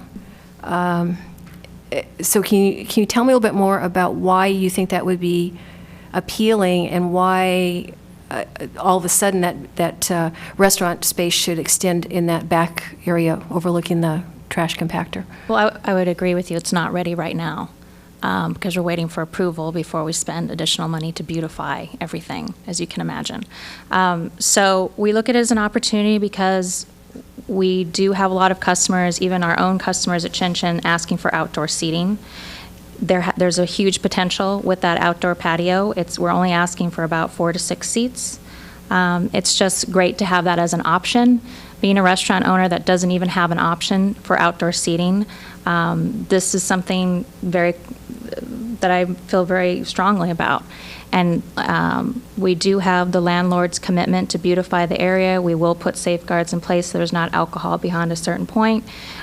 We are going to put safeguards in place so that it's not loud after hours, but just being able to have that option during the day would give us a better opportunity, a better business opportunity. And I know that because of all the requests we get being at Chin Chin and having no option whatsoever, especially on beautiful days in the summer to just sit outside, talk with friends. People are looking for that. People are looking for a low-cost option and being able to sit down. And that's what people are asking us for, and we're trying to serve that need in a small space. Okay. And then on the community benefit, I am struggling with what's currently offered in 2 reasons. I don't see the nexus between that and traffic impacts. And secondly, doing a discount for a narrow section of our population, which is just Los Gatos High School students, is problematic for me. As I said, that's a sales promotion. I really don't see that as a community benefit, which means it should benefit everyone in the community. So are you open to discussing some of the other ideas that staff has come up with or can continue to come up with that are more specifically related to traffic? I do. If I could add to that, it's not just a promotion. I was looking at it from the needs of parents to want to get their children away from 7-Eleven and into something different, a different venue. And lots of parents came to me talking to me about this. I wasn't looking at it as a self-serving promotion. As far as I think you've heard the list of other things that we've come up with and have been denied. So it is a little bit frustrating being an applicant and coming up with different things and hearing it's not going to work. As far as traffic, we see this more as a during the day pedestrian opportunity. With the local businesses walking, we don't see there being a lot of traffic. We see wanting to pull in more people in the evening because there really isn't a traffic problem in the evening in Main Street. In fact, there's really no activity. We see this more as a walk-to destination during the day. So that's where I find there's a disconnect with a traffic community benefit related option. Okay, and then my last question. As you described your concept, it was making me think of the Ferry Building and how there's a lot of the retail areas where you can actually sit down and have experience their Exactly. products and, Yes. and that kind of thing. However, what is set up here in the conditional use permit is a 44-seat restaurant. And that may or may not have retail, because as you heard me ask staff, how do we guarantee that there's that retail component in there? So if we were able to come up with some creative approach that has some language in there that has for example, the square footage allocated to retail sales, is that something that you could work with staff? I'm actually would be more inclined to make a commitment on the amount of revenue we're going to get from retail, because I don't necessarily agree that square footage equals successful retail presence. But if that, I mean, I'd be flexible to talk to you about that. But on the second hand is, I know people come up here all the time promising council what they're going to do, and then that doesn't happen. I understand your concern there, but I'm actually very passionate about retail. I was a former manager at Whole Foods for the specialty retail, and I'm excited about the opportunity. So whereas other people may tell you they're going to do something they don't, I'm very excited about marketplace cafe situation. I think it'd be great for the town. Please keep in mind that the current use isn't profitable, and that's why we're looking at creative ways to drive profitability.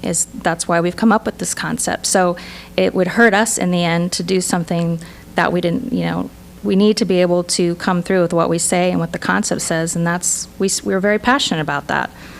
So and again, I understand, but it's not about you or your business. It's about the next tenant that comes in, and if that's protecting what us, so. if that's a constraint you want to put, is a certain amount of square footage, we're fine. But I also would say to you again, that's not a measure of success either in today's economy. But we're happy to go along with that. Thank you, Councilwoman Spector. Thank you, Mr. Mayor. By disclosure, I have met with Lisa and with Sue prior to this evening, and also going along with Ms. McNutt, we're looking at a conditional use permit. And when I met with Lisa with these great ideas that she has, I said, this is not a conditional Lisa permit, this is a conditional use permit, and so that's why these questions. Okay. I want to, the proposed conditions now say that there will be food or there might be a meal, but anyway, there'll be food with wine or beer service. The exception is wine tasting, which is defined as 1 ounce or less.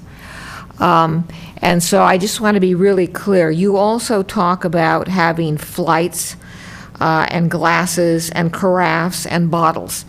Am I to understand that with flights and glasses and carafes and bottles, there will be food or meal service? Yes, absolutely. Okay. Then, and you may have answered this already, I think that's called the Dutch door or the half door. Is this something you want, and if so, can you tell me why? Well, we wanted the ability to show that both businesses are working together and that it's not a complete separate entity. We wanted people to come into the roasting company and see what's happening and come over and have business with us, or after dinner, go over to the roasting company to have coffee, so that openness gives more of a business opportunity in our minds. Okay. And then this would be a question for Ms. Farwell. I actually hadn't thought through this issue, but are you saying that the kitchen as anticipated could be removed and make this back into a retail space? I think any improvement to any building can be removed. It's as easy to put in a piece of equipment as it is to take it out. Defining a commercial kitchen, there's no fat fryers in here. We're not, they're not trying to do they're trying to do small plates, they're trying to do exceptional food, they're trying to do the retail sales, the charcuterie. All this kitchen equipment is actually on rollers. None of it is actually affixed to the wall. The only thing that might be affixed to the wall is the hood. And everything's on rollers because you need to obviously get in there and clean it. And so nothing is truly affixed except for the hood. The hood is a penetration through the roof. As you cut a hole open into the roof, you can just as easily fill that hole.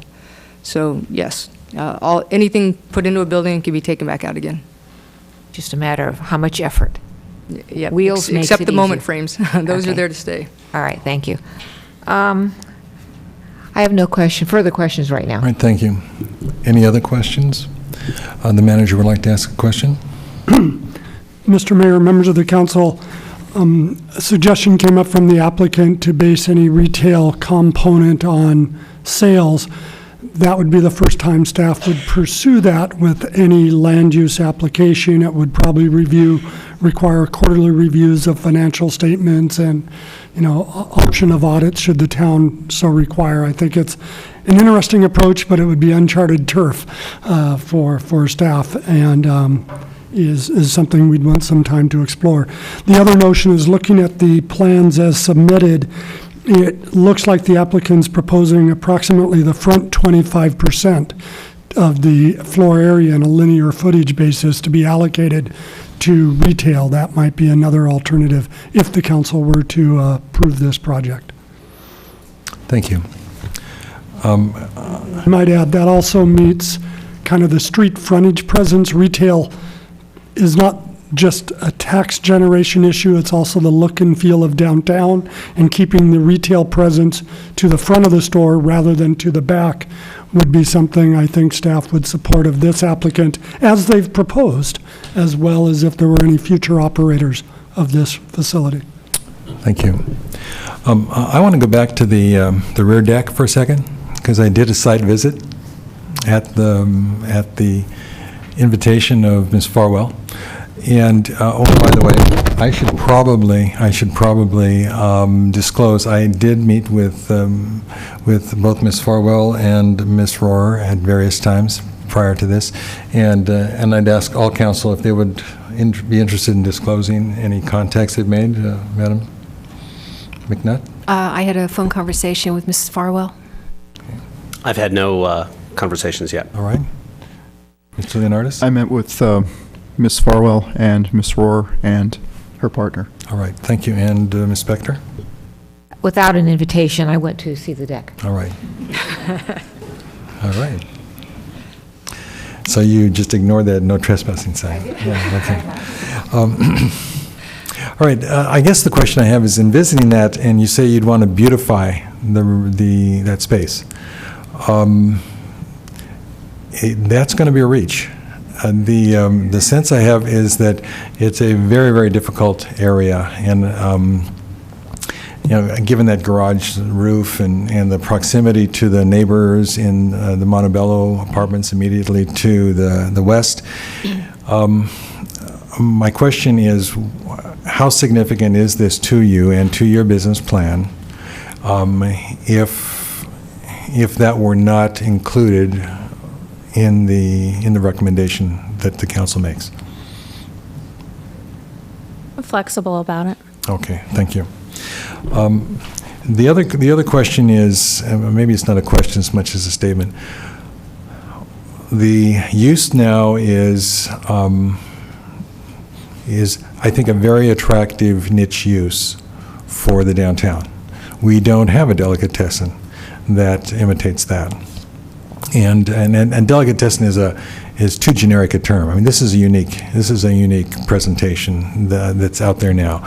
The wine service, I think, is unique. I think everyone I've talked to who's been able to use that facility has walked away very pleased with the entire experience. When I read the initial conditional use request by Ms. Hope that came in several years ago, 2006, 2007, something like that, it described this as similar to Oakfield Grocery. And I do think that in some ways, Oakville Grocery was a very unique use and a popular use and something that we didn't have. We just did an economic analysis for the North 40, and one of the issues that the economic analysts pointed out was that we have a great need and a little presentation of specialty food service. And I think that's what you're talking about there. So what you're saying is that, and you don't disagree, that that's a great use. It's just not right now. It's not been financially feasible.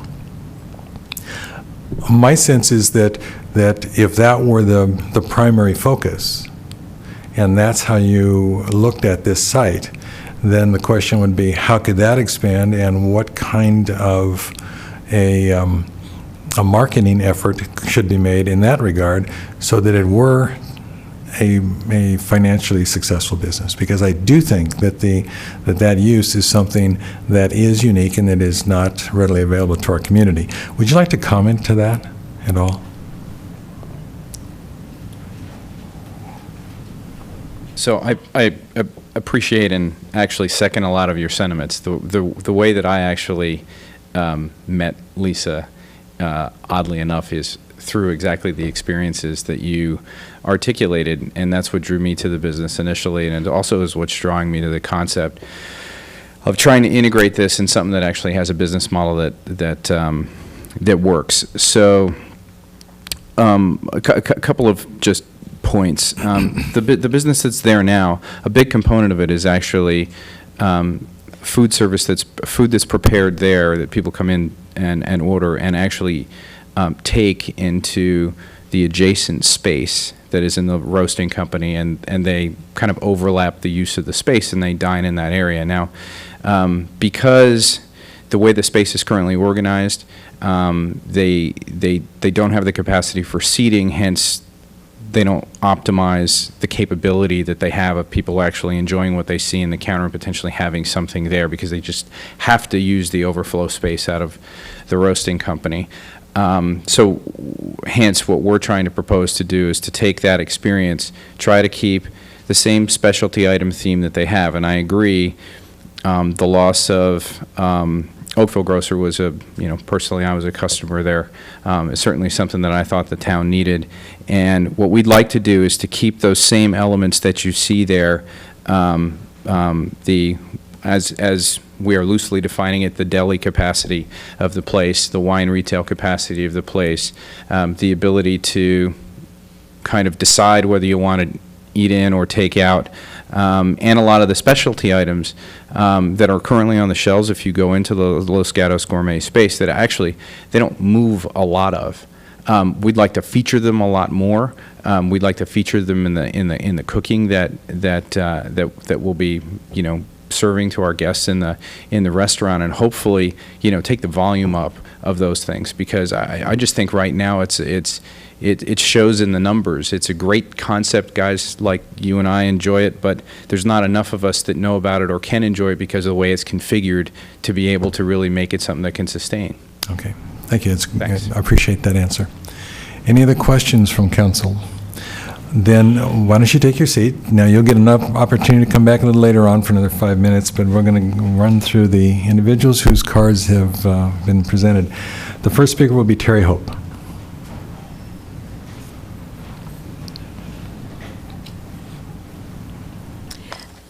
Thank you. My name is Terry Hope, and I own Los Gatos Coffee Roasting Company. And as you know, I've owned and operated the business since 1982.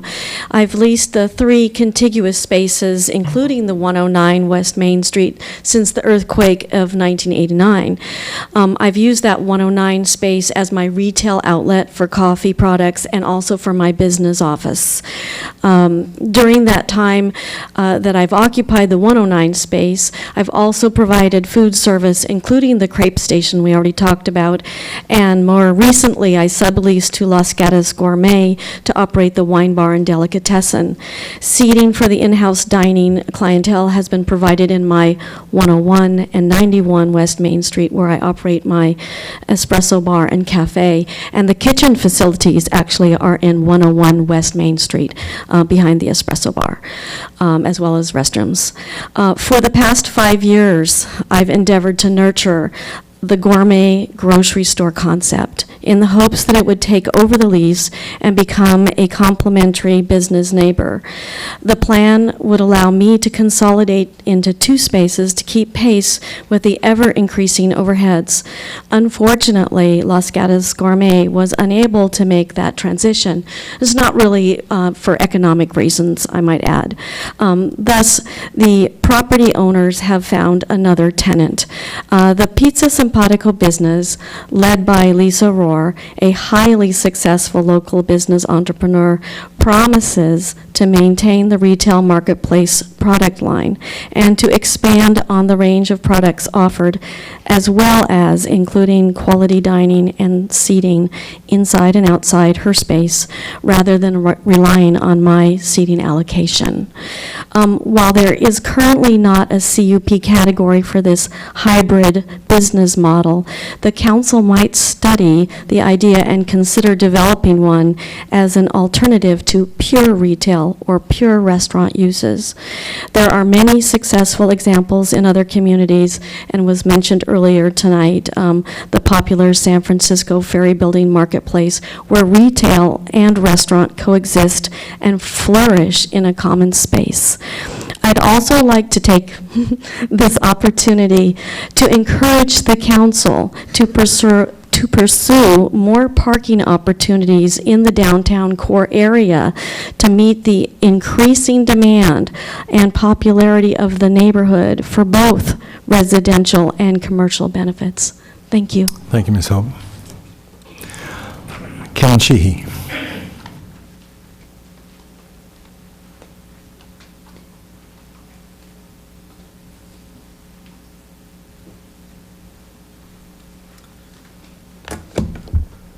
Thank you. My name is Kevin Sheehy. I am currently been the wine buyer for Los Gatos Gourmet for the last 2.5 years, during which time I've developed strong relationships with not only my customers, but also with Terry Hope. Pizza Simpatico will be improving on an already existing concept, which we have in place right now in the Los Gatos Gourmet that you guys alluded to and spoken with. I believe it will be well received by loyal customers, but also appeal to a new and a wider customer base. As such, it will add foot traffic to Main Street, which will also increase revenue for the Main Street businesses up and down Main Street. 3 decades ago, Terry Hope had the vision of Los Gatos Coffee Roasting Company and really worked hard to establish that as a local gathering place or a hub for the town of Los Gatos. 3 years ago, Lisa Rohr entered the town and also brought a new energy and a new vision to Village Lane and revitalized that area when she opened Chin Chin. The concept of Pizza Simpatico proposes a symbiotic relationship between Terry Hope and Lisa Rohr's businesses. Together, their experience and energy will serve to revitalize this important area of town. Keep in mind, this is Main Street, and that's what most people that come in and out of town walk down Main Street, and at the evening time, it has been quite slow. So I urge you to vote in favor of this concept, as I strongly believe it will be a win-win for both residents and also for the businesses of Los Gatos. Thank you. Thank you, Ms. Sheehy. Darla Booth.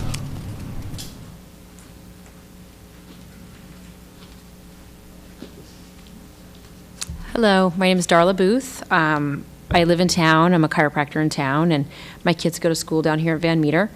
And my husband and I and kids always walk down to town. We walk down to town 2 to 3 days a week. We have dinner in town.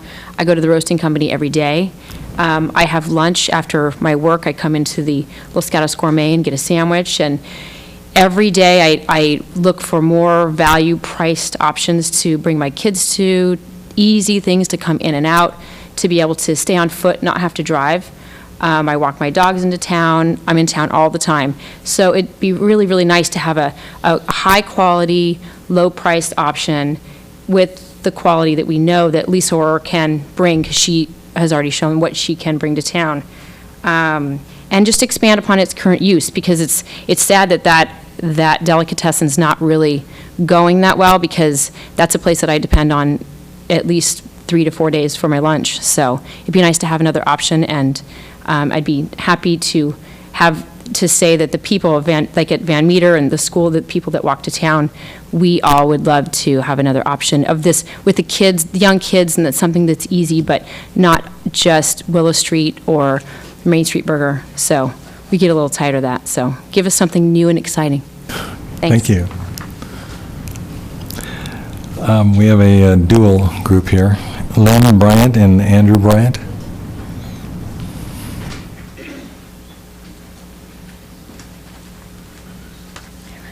Good evening. Good evening, Mayor and council members. Thank you. My name is Lynn Bryant. This is my husband, Andrew Bryant. And we came to Los Gatos about 5 years ago. And when we learned of Los Gatos Gourmet, we visited and we fell in love with it immediately. We loved the wine plates, the meats, the cheeses, and the staff, too. What we loved even more was our ability to meet new people there.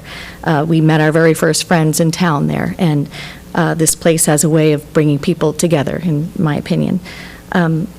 Since our first visit, we also bring our friends from out of town into Los Gatos, and they enjoy themselves as well. And we often thought it would be so nice if this little shop could expand into a bigger, comfortable cafe. And it sounds like Pizza Simpatico would do just that for their patrons.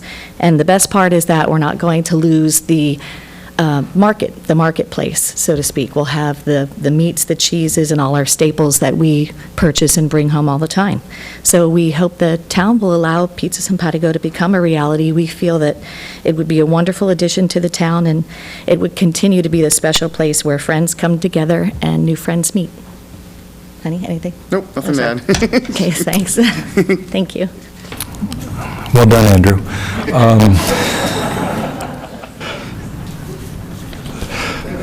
Gerald O'Brien.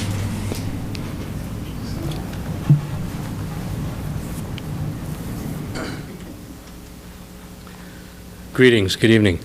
As you mentioned, I am Gerald O'Brien. I've been doing business in and around the community here for 35 years. Currently operate a winery in the nearby mountain area. I support very much the concept of the charcuterie, the delicatessen, the Mediterranean market style, what Los Gatos Gourmet has been doing all along. I support that concept a lot. I also support the concept of a low-cost, small plates, bistro, cafe situation. However, the mention of average price of a bottle of wine for $20 excludes a lot of our local wineries. But anyway, just having on the side.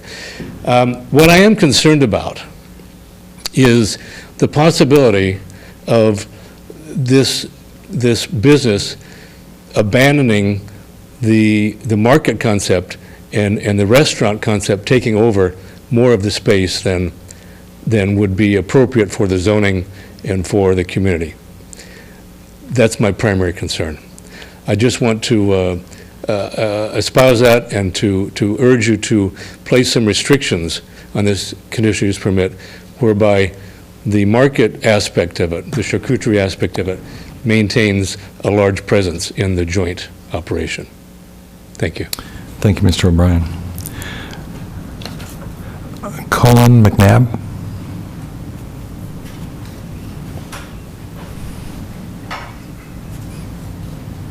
Hi, Colin McNabb. Thank you very much. I appreciate the opportunity. I'm a big fan of Los Gatos Gourmet and what they do.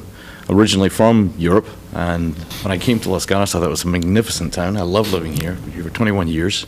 And the thing that misses is all these great things you get in Europe, the whole street effect, the mixed markets. You can't get the quality of cheeses and salamis and meats and deli cuts that they have anywhere else that I know of in the Bay Area. Some things up in San Francisco, but I'm not driving up there. And I also like the fact that we can have great wine tastings and actually get to taste a lot of the local wines and things that we wouldn't otherwise find. We've met a lot of good friends. As the Bryants said, that's how I met them. And we thoroughly enjoy it, the fact that they've got a great selection of wines and the food, sandwiches, either to go or to eat in. And the only complaints I have is it's not large enough. There's not enough choices in the menu, and I want to see more wines. I want to be able to have more exposure. And so I think that having the market to be able to actually taste things, try things, and then buy them and take them home.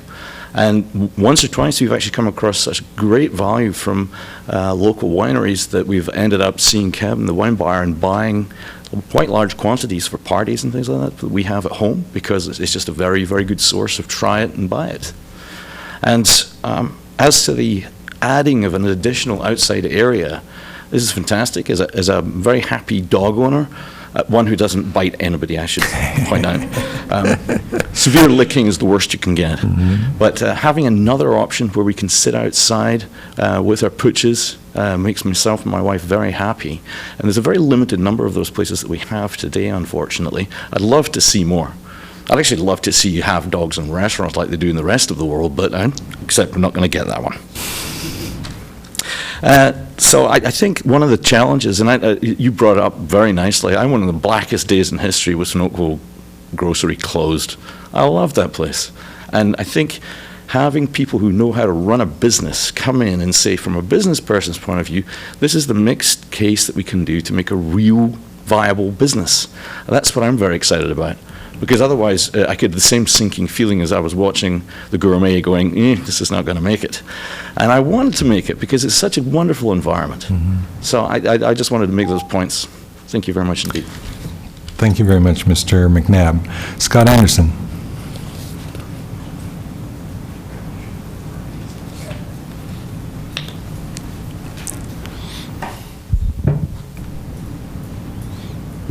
I'm Scott Anderson. I think most of you know I own or co-own Discover Los Gatos.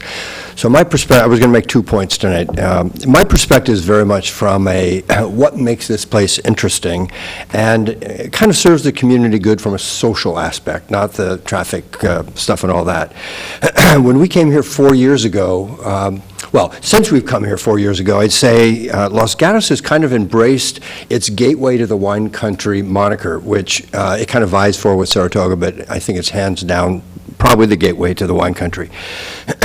And now, so places like Enoteca La Storia, Fleming Jenkins, Rootstock, and Chin Chin have all come to town since we've been here in the last 4 years, and are kind of establishing it as a wine, fine food, fun place to be. So from an appreciation of what this town has to offer, that's just one more tick in, and I think local folks and for visitors for sure. And by the way, every time I go to these places, it's very clear to me that they are gathering places for local residents, and they have a buzz and a familiarity that is very comfortable and a lot of fun. The second thing has already been brought up. We have about 30 retail clients, small business retail clients. And I almost to a person, they are challenged in ways they've never been challenged before. Premier amongst them are the internet and ubiquitousness of almost anything you want to buy can be purchased on the internet. So they're competing in a whole new way. And as a segue, have you noticed how all the wine tasting rooms are now retail establishments as well as wine tasting rooms?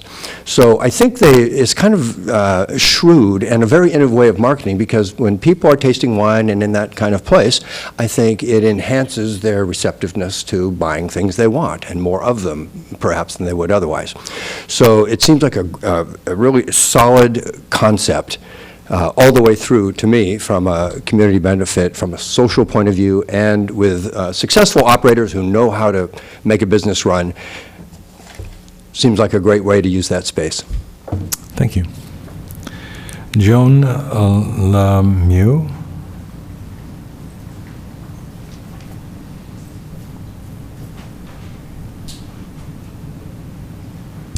Good evening. I'm Joan LeMahieu, and I live at 135 West Main, number F. I've been asked to represent two of the landlords and homeowners at 135 West Main, Shada Morshed and Margaret Mannion. And they've asked me to express a great deal of admiration and appreciation for Terry Hope and what she's done for our block over the years and the way that the roaster is being operated. However, wanted to express some concerns about the current project and just three quick concerns. First of all, the expanded hours of operation. Secondly, the increase in, or the establishment of the outdoor seating and the increase in the accompanying noise and traffic that will create, particularly in that, as you suggested, very unsavory kind of an area back there. It will become an echo chamber, we feel, and the noise will be untenable, particularly later in the evening.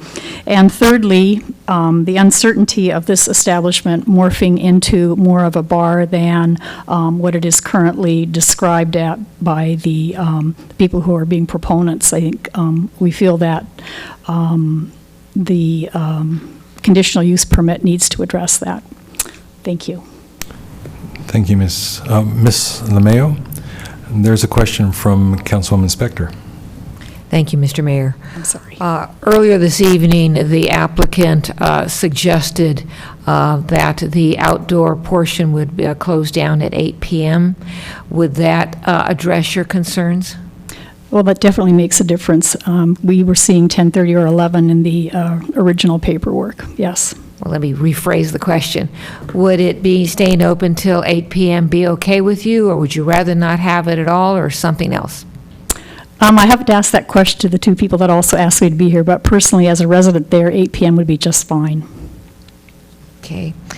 And you mentioned one of your concerns is that it would become a bar. Why is that your concern? The concern is just that with the light fare, that it becomes more of a bar than an establishment that has both food and alcohol. So that's really the question. I guess we can't dictate menus and that kind of thing, but that's the concern from all of us. All right, thank you. You're welcome. All right. Peter Kleiss.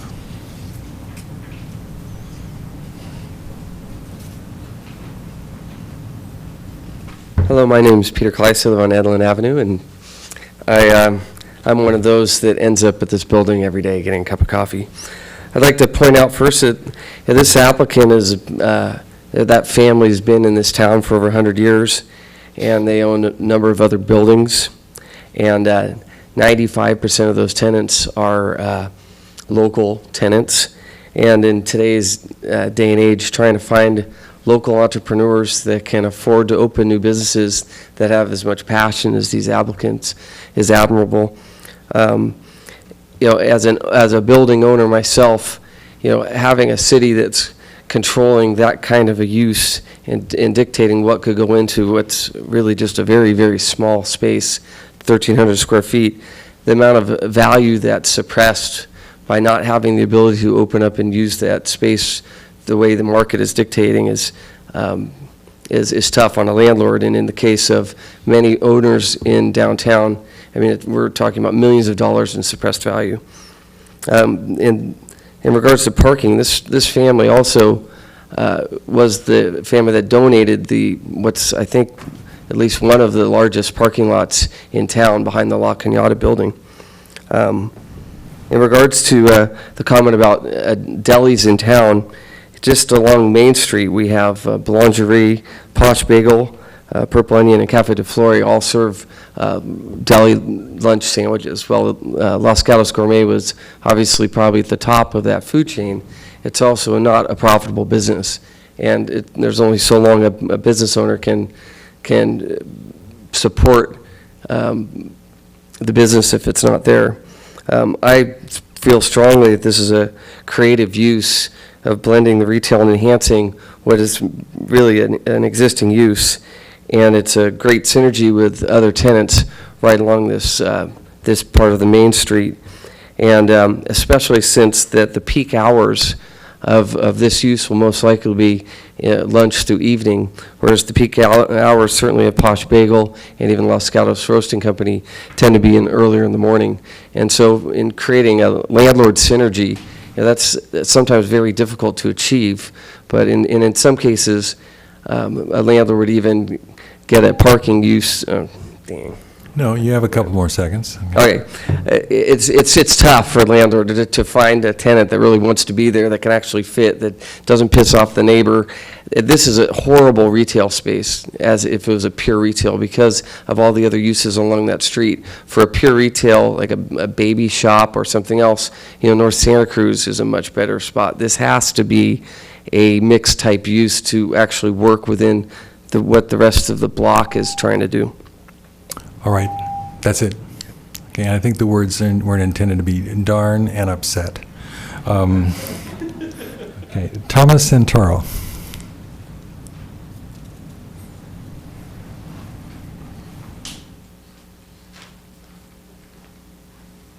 Good evening.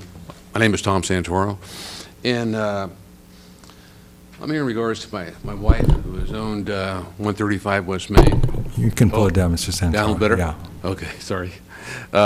She's owned 135 West Main, a condo that overlooks the deck area, and it's a great concern to us, as far as noise and, cheese pizza, please, and plus, if they're serving alcohol, on top of it, it really is a concern where basically it kind of ruins your whole life in a sense. Every night you're home and you hear pizzas going out, and if that's the case, I know they mentioned maybe bringing the time down, but also you have the cleanup after that area is done, and as far as serving, and also the garbage compactor is in the back.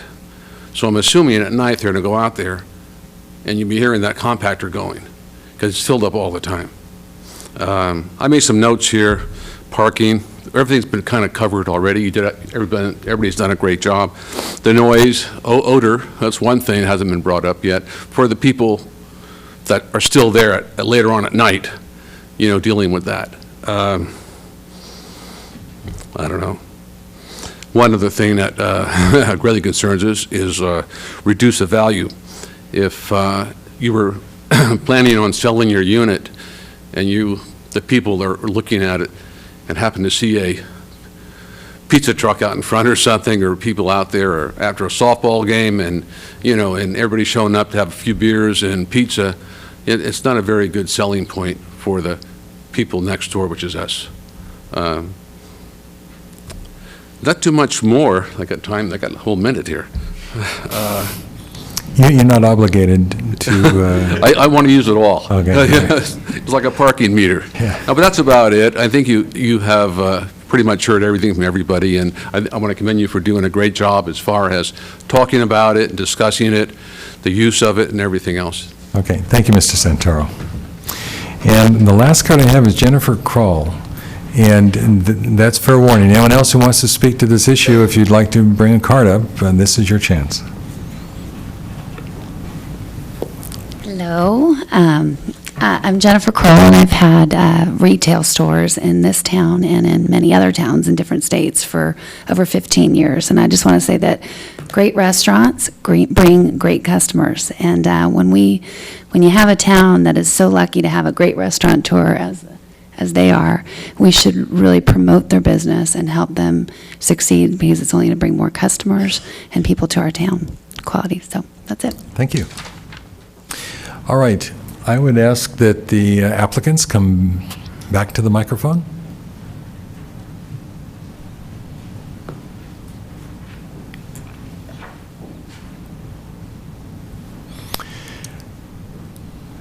So you have 5 minutes to clarify or to rebut or to enhance anything that you've heard in the last few minutes from our public and from the council. So if you would. Okay, great. I have 3 things I wanted to talk about with regards to the idea of the council deciding on the amount of square footage dedicated to retail, I'd also ask that perhaps we look, because the space is so small, we look at the vertical merchandising opportunity, because we definitely would like to do that, to utilize as much space as possible. We'd like to look at vertical merchandising and using the walls and the shelving to promote retail.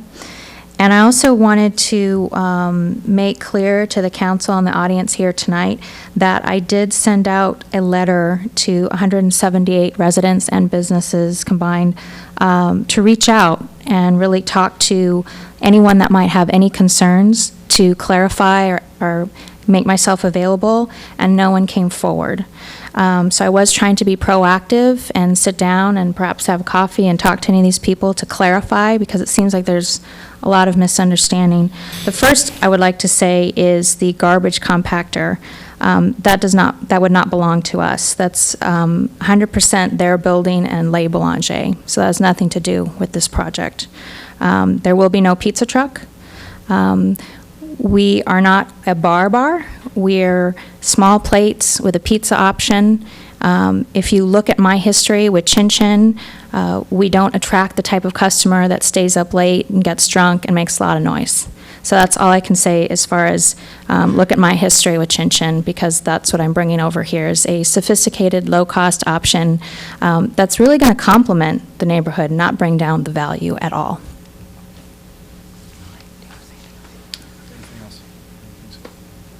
I think that's it. All right, so why don't you stay right there, and there probably will be questions from council. Councilmember Leonardis. So, looking at the schematic of the proposed layout, and it looks to me like the deli case that you have currently at Los Gatos Gourmet is pretty much about the same size as the deli case in this schematic. Is that correct? Yes, the same as the food counter, yes. So a follow-up question, you probably will be kind of carrying the same items, the same meat and cheeses. Take the parts of the business that's currently working for you and more or less be adding tables and the pizza cooking area where the current office spaces are. Correct, yes. So just a better utilization of the space. Correct, we're keeping the top-selling items, for sure. Okay. And I like your idea about the vertical going up the walls with wine and such. I don't really see much difference between the existing amount of retail space that's there now and what you're proposing in the new. Okay, yes, Is agreed. that Agreed, a good yes. assumption? Okay. Absolutely. Thank you. All right, other questions from council?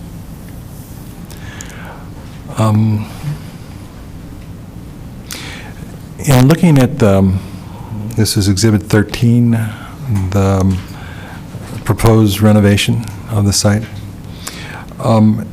Talk to me a little bit about the, well, I'll just walk it through right from the top. And council, you have reference to Exhibit 13. If you can, that'd be good. We're going to do a little high-tech vamp right here and see if we can't put that up. Impressive, huh? Yeah, no, that's okay. Let's just work from the top down. So you've got this food counter, okay? Where is wine service in relationship to the food counter? Well, technically, if anyone sits down to have a meal, they can order wine service. Oh, sorry. Is this a pointer or? Sorry. Okay, so once they walk in through the front door, this is the food counter. This is going to have cheese, charcuterie, and the like, and this is communal seating, so people can sit down and order food, order anything on the menu. We've broken up this large space to have two focal points because we didn't want this to look tunnel or cave-like. So we wanted to have two areas where people could sit down at the counter and order. Right here is going to be cold prep, and there's seats around here, obviously seats around this counter. So what I was mentioning is that from a visual perspective, rather than just having all wine against this wall, we would incorporate different retail items so it doesn't give the appearance of a cocktail bar or wine bar. But because we do have wine retail, which will be, along these walls vertically, and we'll look for other empty areas we can put it, people do have the option to order off the menu just like you would any other restaurant, and wine is on the menu. But of course, with our new constraints, we won't be selling wine to people unless they have food. So if I might, then traditionally, and when I think of Los Gatos Gourmet now, or Enoteca, or whatever, when I think of wine tasting, it's specifically, it's wine served small portions by a wine expert. I would assume this would be Kevin, and then an explanation of the wine. It wouldn't necessarily merely be part of a meal. It would be with a meal, but the focus would be on understanding the wine, sampling the wine. Is there a location other than it happens everywhere in the restaurant? There's no specific location? Oh, you mean for the that? wine tasting Yes, events? yeah. We haven't determined that right now. The wine tasting events are happening in the back here where there's a bar, and then behind there are the coffee beans, so that's where it's happening right now. So we haven't discussed where those events are going to take place, probably more toward the back of the All restaurant. right, so that would need to be in some way clarified or formulated. Talk about the second curved bar. Then when you're calling it the chef's circle. How does that differ from the first? Well, here is where cheese, charcuterie, and this is a takeout area so that people coming through the door can simply just place their order and get it to go. Here is actually the prepping and making of the pizza. Okay. They're both food related. So it seems like you've given an awful lot of space to the preparation and serving of the pizza. And yet so much of the conversation tonight talked about the charcuterie and wanting to maintain that. And it seems like now, from the way you've described the layout, that's a very limited portion of what you're intending to deliver. And you saw how many comments were made, both by council and other members of the public, really appreciating, and actually by your own team, really appreciating that aspect of this particular food service. And I think I would have a difficulty seeing that as the only way in which you're displaying what seems to me to be the primary, or a primary interest in what we're attempting to establish out there. So I want to just put that out as an issue to be addressed, okay? And is there any other comment from any of the council member before we let our applicant sit down? Seeing none, any other comments from the applicant, please? Can I just address that last question? Because I think it's relevant. If you, just as a matter of scale, because this may be a little confusing, the current Los Gatos Gourmet ends right about here. There's, it's essentially blocked off with a large kind of two-office block here with a small hallway, and then this is generally service area in the back, but it's not utilized. So from a scale perspective, this case here, where we're keeping the meats and cheeses, is exactly the same size as the current case that's there, and there's physically only so much of that that's practical in establishment. We can certainly, certainly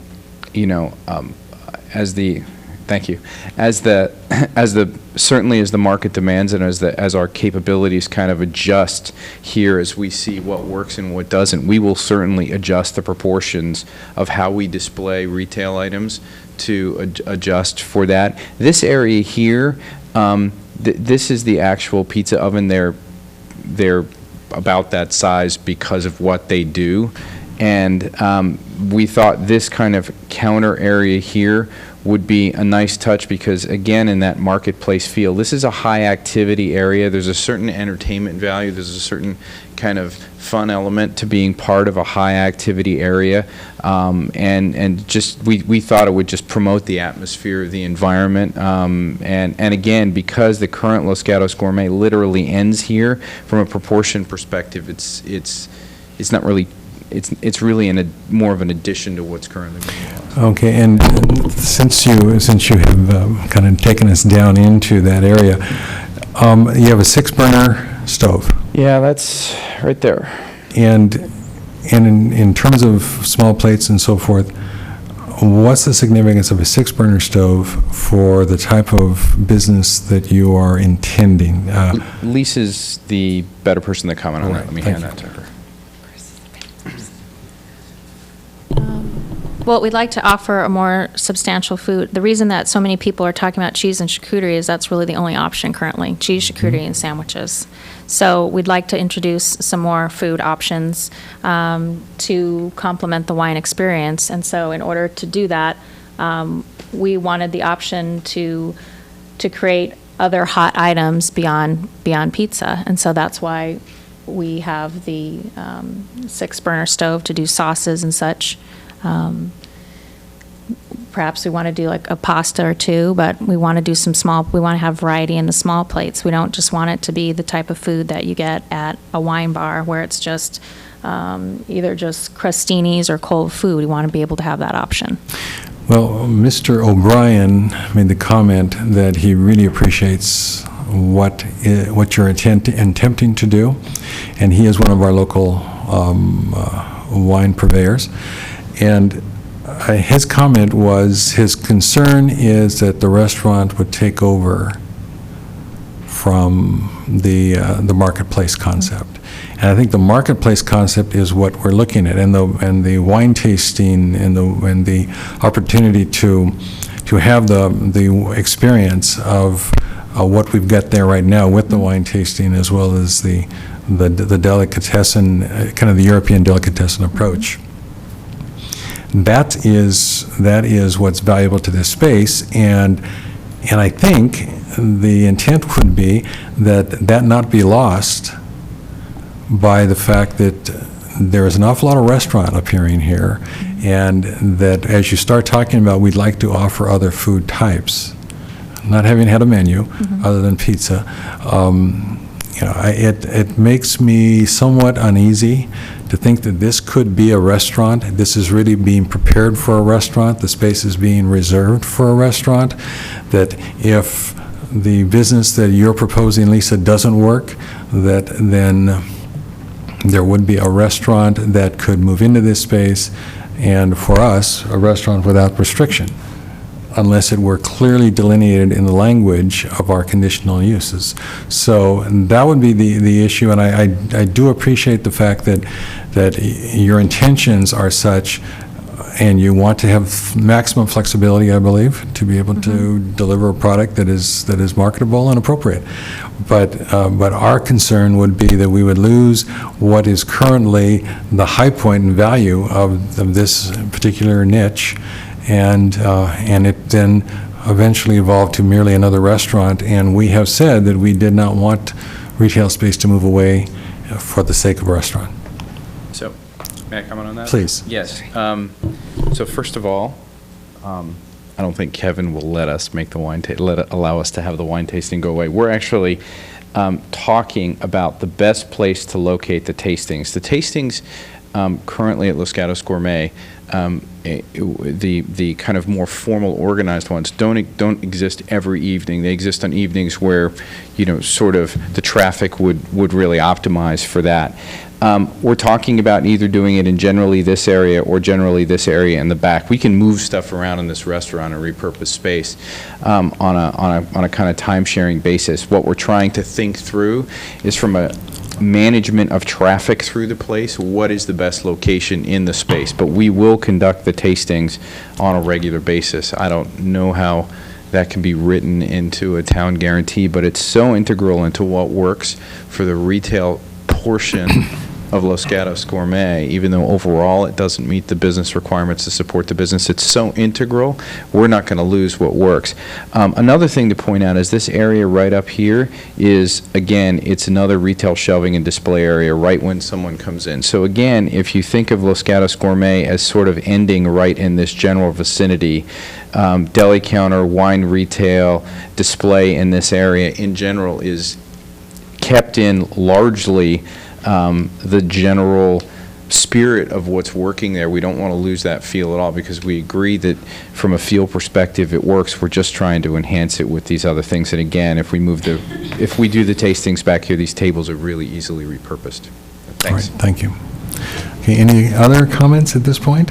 Then we're going to close the public hearing, and you can sit down. And do you have a question before I close the public hearing? Yes, Mr. Mayor. I take it, before you go, we just had a late request for questions, so we've not closed the hearing yet. Go ahead. So, any one of you can answer this. With Gardino's, there was some concerns that if, when we gave them the expansion, if they ever vacated or changed owners, what would happen?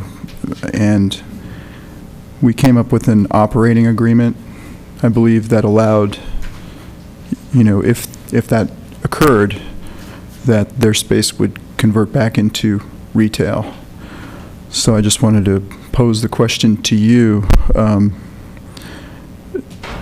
Would you be open to that idea as a protection? Because it sounds like some of the other council members here this evening had a concern about that. What if this concept doesn't work? Who comes in next, and how would the town be protected from a full restaurant use with a bar? Yeah, so I'm, the concern I have is actually somewhat related but orthogonal to the concern that you're trying to protect against. Part of the value in a business is its sale value down the road. So if Lisa and I were to get an offer for whatever reason to sell the business, not that we intend to do that, but let's just say for the sake of argument, the sale value would be incredibly diminished if they couldn't continue to operate exactly the same business in exactly the same way. So we're not talking about here a situation where you have a failed business and a clean slate for the landlord to attract a new business to come in. We're talking about a side effect here that we'd request that you protect against, which is our ability to basically have that business be able to be sold, right? And so that's why I'm not a fan of operating agreements. It's not in spirit what you're trying to protect against. It's the side effects that unfortunately I think are damaging. Okay, thank you. All right, now we'll close the public hearing. And I look to the council for a motion and discussion, or motion and/or discussion. Who would like to start? The Vice Mayor. I actually have a question of staff, and it was something I didn't think to ask earlier, but it was brought up a couple of times with regards to parking. This seems like a pretty significant intensification of use of this property. Is there not a parking ramification to that? They have a number of parking credits within the parking assessment district that give them ample room for these additional seats. Great, thank you. All right. Other questions from council? Discussion? A motion? I'll wait you out. Oh, Vice Mayor? Not a motion, but just a comment. Councilmember McNutt talked about the difference between the applicant and the CUP running with the land, and I'm troubled by the same thing. I love the idea that is presented by the applicant, but at the same time, I haven't seen anything in the way this is currently worded that prevents this from just basically being a full-on restaurant. And I don't believe that that was what the Planning Commission intended in their recommendation for approval, was that it be allowed to be a full-on restaurant, yet that's what I read that we're looking at currently. So as it is currently before us, I would have trouble approving this as it's currently written. Thank you. Other comments from council? Councilwoman McNutt? Thank you, Mayor. And I want to thank Mrs. Spector for the phrase conditional Lisa permit, because that's a good one to use when we do have the applicants come before us, to remind everyone that it is not about the current business plan, it's about the land use. And so many of the answers to the questions go back to the current business plan. When the Planning Commission was talking about this, Commissioner Bourgeois referred to it as a hybrid business, and he had concerns about that because it was not something that we've dealt with before. And a couple of people tonight have used that phrase also, that it does appear to be a hybrid. And the mayor's referred to it as a marketplace. We've heard deli, we've heard wine tasting, and so on. And how all of those get combined together and defined in such a way in the conditional use permit that really says, this is what we are expecting this land to be used for, regardless of who the tenant is. I'm not sure how we do that. I've been taking some notes here, staff's scurrying around here, coming up with all kinds of possibilities, but if we were, I just don't see how tonight we're going to be able to figure out all of these loose pieces, because we are going into new territory. As it currently stands, it's a 44-seat restaurant that the tenant could change in, what's another pizza restaurant? California Pizza Kitchen, move in tomorrow. And I don't think that's what we want in that space.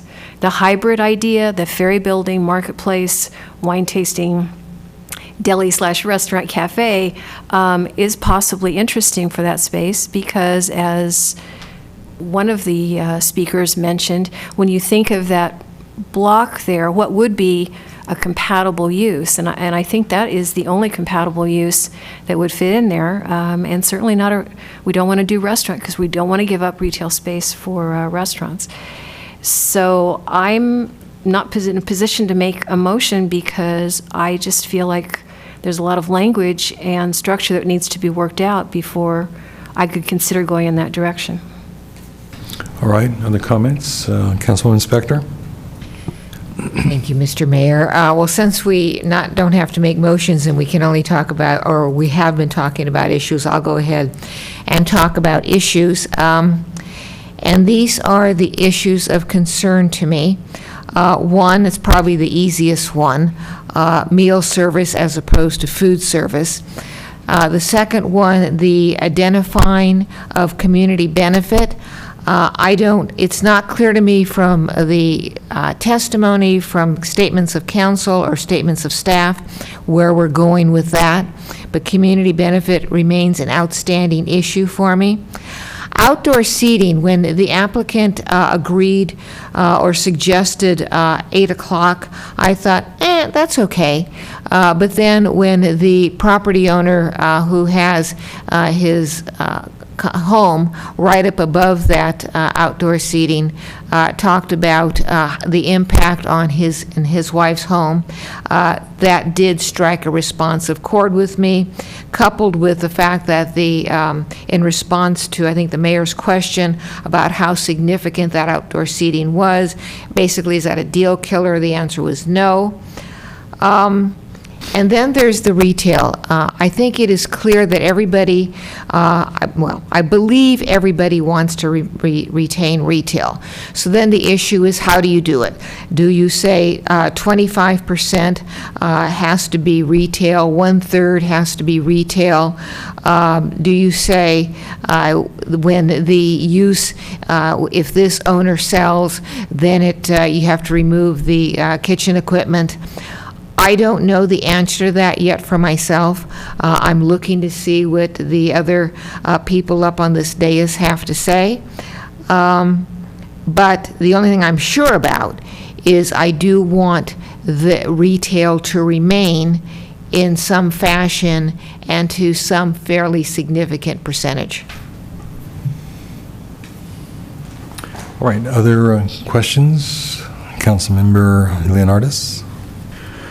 When I look at the configuration, I really don't see much difference from what's there now. I see really just a better utilization of space. The back rooms that are currently being used as offices or storage or whatever, they're empty. To me, putting some tables in there, enhancing it, and keeping the existing amount of deli space and retail space, I think would just bring in more revenue and enhance that spot and serve the community better. So I like the proposal. The community benefit, I think that's kind of our fault as the town in the sense where we put out a proposal for a $12,000 sign, and I don't think that was reasonable. So we kind of came up, and then the applicant proposed a crosswalk, which we weren't interested in. So they came up with a proposal that I thought was interesting.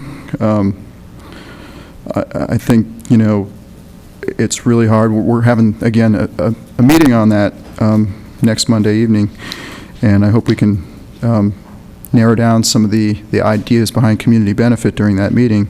But I don't think this applicant should be held up because of that. The outside seating, I do want to respect the neighbors' wishes. I do think 8 o'clock is reasonable. However, I had some of the same concerns where I thought it was kind of odd to be sitting out there, although there was the one speaker who mentioned bringing your pets and things, and I can see some value in that. So I'm very ambivalent towards that, but if it's a deal breaker for the applicant, which apparently it isn't, I would say be on the safe side and maybe postpone that idea to the future as a compromise. So for me, I think the concerns that were raised by the other council members can all be addressed. I don't know if this hearing needs to be continued for the applicant to kind of go back and regroup and try to address some of their concerns. But for myself, I think we can modify some of the language in the proposal to address some of these ideas. So that's where I would leave it for now. Thank you. Any further discussion? Further discussion. Councilmember Leonardis made a comment, and I think I want to expand on it. And I'd like the staff to offer their own consideration of this as we move through. I see a number of items that have been surfaced tonight that probably are not reflected in the language in front of us. The Planning Commission gave you an approval. It was 4-1, I believe, 3-1, and in that determination, it was Commissioner Bourgeois who made it very clear that so many of the issues that were brought up in the staff's soft denial were issues that needed to be addressed and weren't addressed. In the others, the majority position, I believe, continued to maintain this concept that this is not going to become merely a restaurant, that it needed to somehow move into the area of this hybrid that was mentioned by Councilwoman McNutt. And the hybrid was primarily wine tasting, wine purveyor, retail, marketplace, delicatessen, European flavor, all of those things that we've talked about as characteristic of this, and restaurant use. And that's the priority, I believe. And I'm not sure that the language of the conditions of approval reflects that priority. As I look at the issues that were still in front of us, the community benefit has not been determined. It seems to me that it's still in some kind of vague expression at this point. And even though there should be a community benefit that's been established, I think the Planning Commission's comment was, well, it's not there now, we don't see it there now, let's just leave it to the council. I think for us, we don't typically impose a community benefit at the dais. We expect that to be already prepared for us. I think the hours issue needs to be addressed. The hours issue would also help us determine what kind of environment this is. Doesn't mean that the hours that are requested are the hours that we wouldn't end up with, but I do have some difficulty in not being at a point where we're actually saying specifically these are the hours we want. And then finally, the deck. I'm not in favor of the deck. I think it would be a great expense to the applicant. It's your money, but the idea that would be an area beautified when I really don't think that fits the characteristics that we see as valuable for outdoor dining as we are attempting to promote. Because, our new general plan said we want outdoor dining. I think the environment is such, kind of back in that alley and up against three walls, the impacts on that on the condominiums, Montebello condominiums, would have some significance no matter what time, because the point was well made. Even though you may cut off service at 8 o'clock, people are going to be hauling out the bottles and tossing them in and so forth and so on.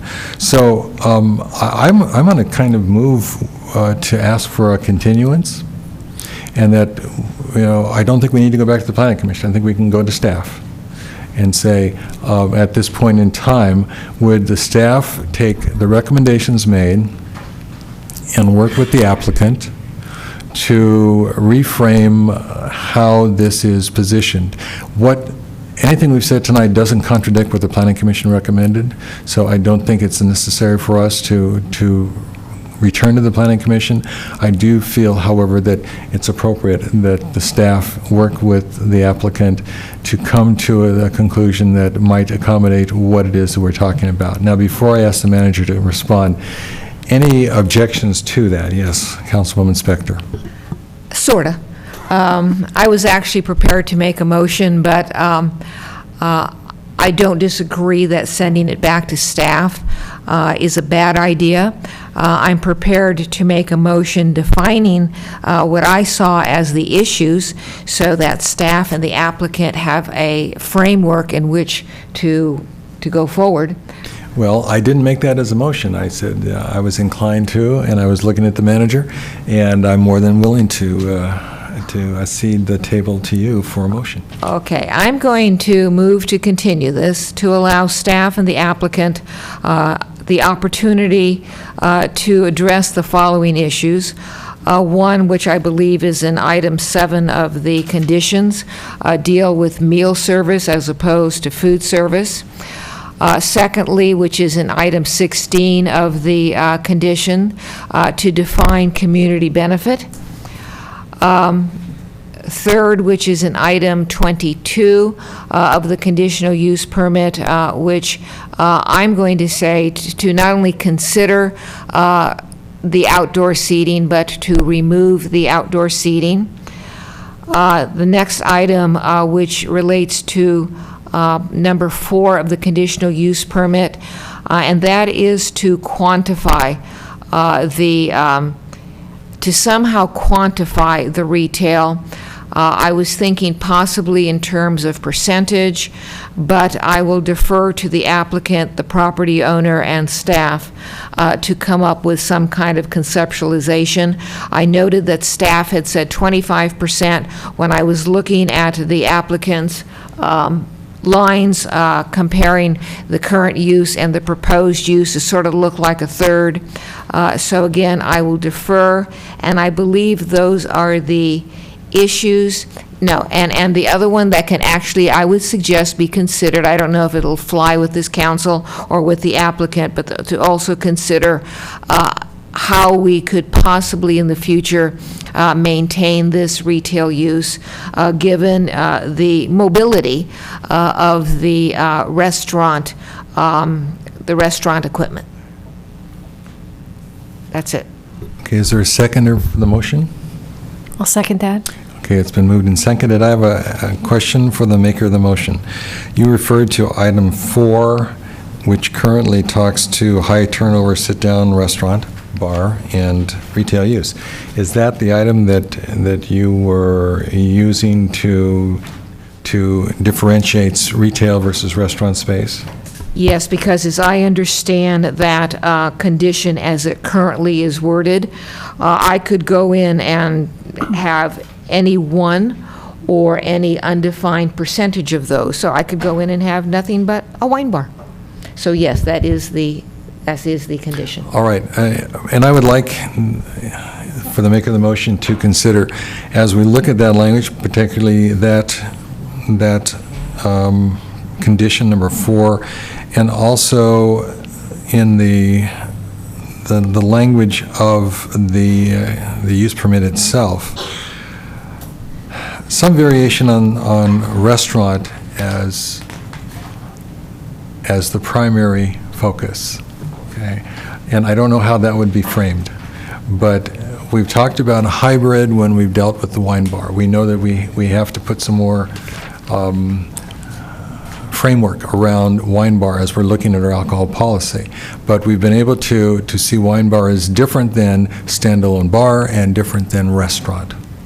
And that's been a very usable and useful mechanism on our part.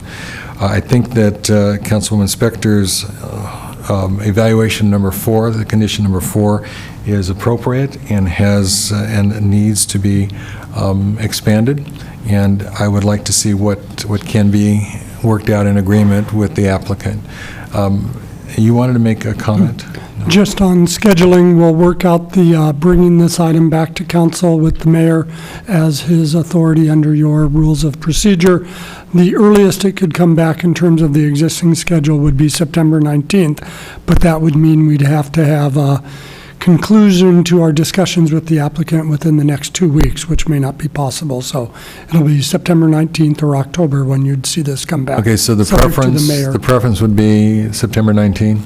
Would that be the preference? Yeah, the preference of the maker of the motion was the next meeting, but if you're telling me that's impossible, then I will say the meeting after that. Okay, that would be the 19th, and if you continue it to that date certain, there'd be no new noticing required. All right.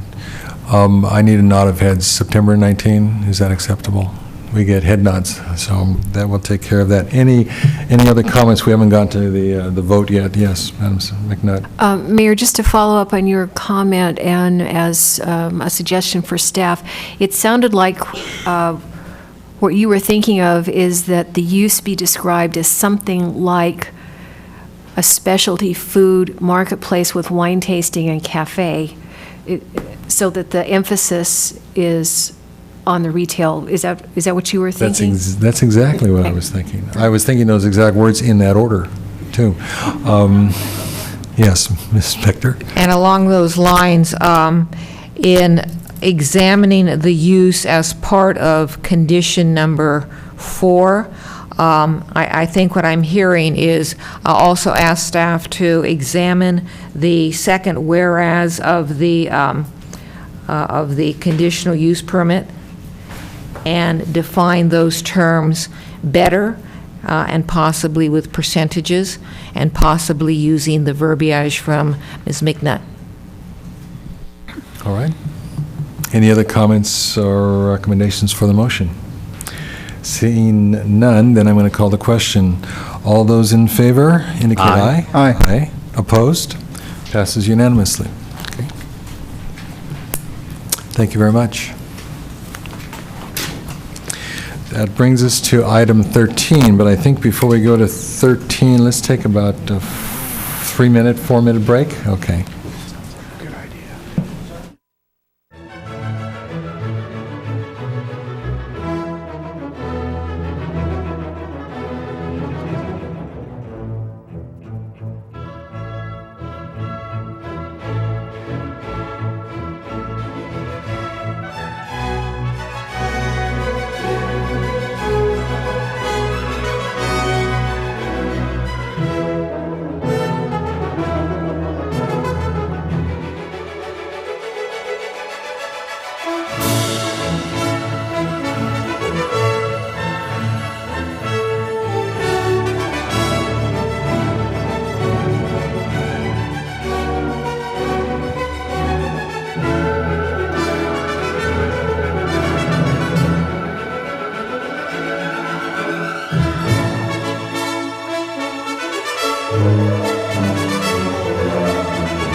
13. And item 13 is basically a review of the North 40 specific plan update. Thank you.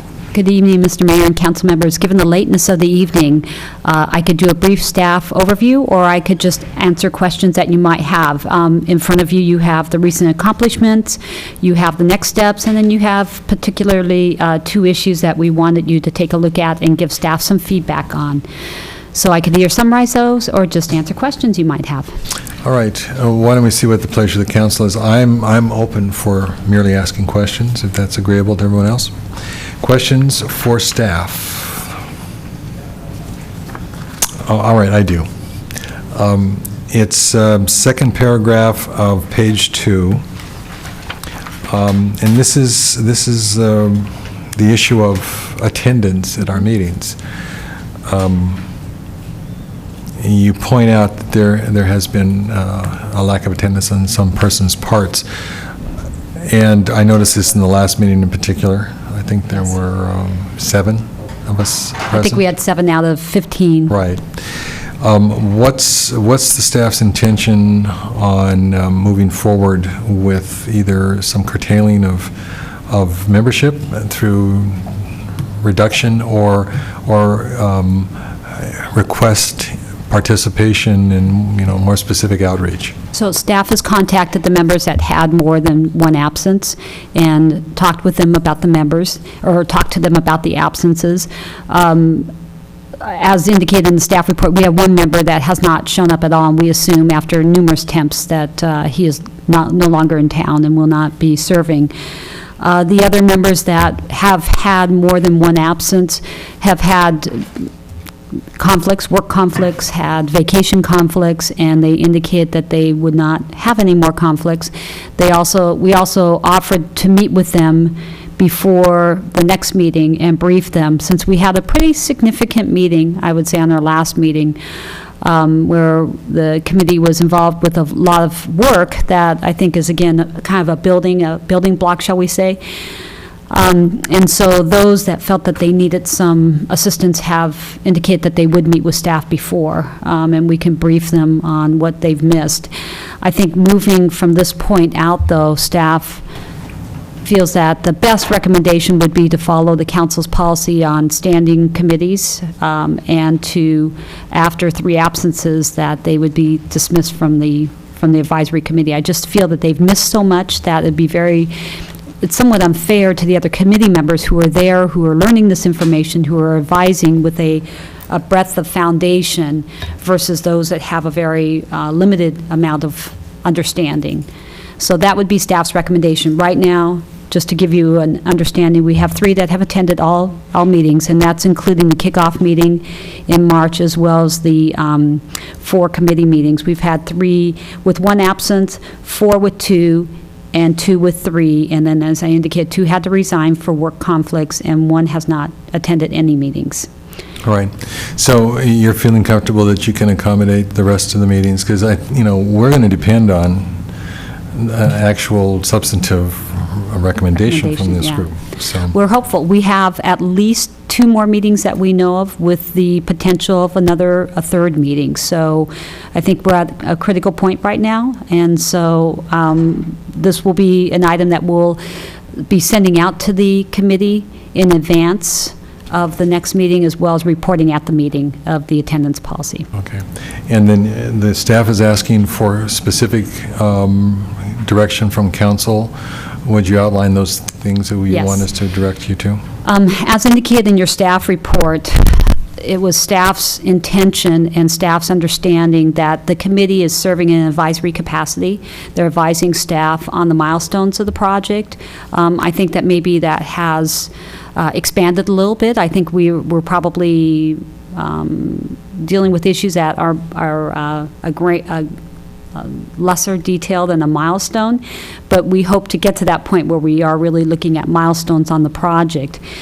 And it was staff's understanding that the committee would give input at substantive sections of the process, and that if issues were to come up that were fairly significant issues, that those issues would then be brought back to the council immediately, so that we're not moving down a certain path under certain assumptions, and clarify those at what the council's intent was in a particular issue. And I'll just use one that's maybe a little bit of a sensitive issue, but I think it's a really great example.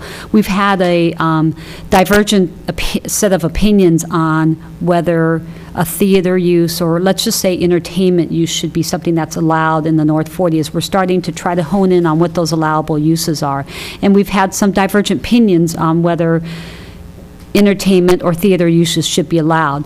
That's probably a fairly significant point for the council to weigh in on, because as you can imagine, there's a lot of space planning that's allocated to that type of a use. There's parking that's allocated to that type of use. And I think it's important to know at this point in time whether that's something that the council feels should be continued to be considered as we go through the process.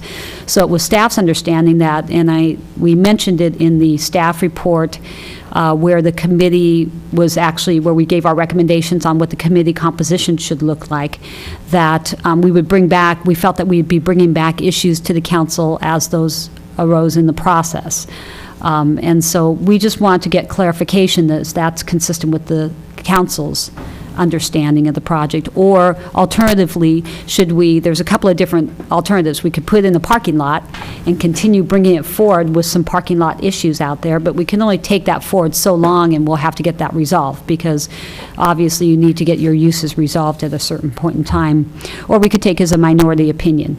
You could have a majority opinion, minority opinion. So those are probably the three options. Resolve it when it comes up as soon as possible in this type of format. Put in a parking lot and continue bringing it forward, garner more public opinion on it, more committee opinion on it, or take a majority report. All right, is there a preference on council's part? Councilmember Spector? This is an issue that I've previously discussed with Ms. Rooney, and I do have a perception of what the general plan or the North 40 committee was going to do. And that was, it was going to make recommendations on the specific plan, but would, by virtue of it being a specific plan, would have uses. Now, I don't necessarily agree that the committee has divergent opinions regarding theater and entertainment. One of the things that I was hoping that would be explored with the North 40 Advisory Committee is there a consensus on uses? And that question has never been directly posed to the commission or to the committee. And so I was looking to the North 40 Advisory Committee to come to a consensus, and maybe it's a total consensus, or maybe it's a majority and minority report, and then those would be passed on to the Planning Commission and then ultimately to the council. So that was my vision of what the North 40 Advisory Committee, of which I'm a member, was going to be doing. All right. Councilwoman McNutt? Thank you, Mayor. I continue to be concerned about the process because, as not a member of the General Plan Advisory Committee, I feel very much, although we get the reports, outside the loop of the discussion, and I can't think of any element of what's being discussed out for the North 40 that's not sensitive and is not going to have a wide array of viewpoints as it goes through the public scrutiny. So I'm concerned about, however the process unfolds, of moving around in a direction that is unfair to both the future developer there in setting up expectations that are unrealistic as to what actually would be approved, and also unfair to the residents, to the public, of getting full of worry and concern, again, about an idea that's just being explored on a preliminary basis and probably has no likelihood of ever being approved.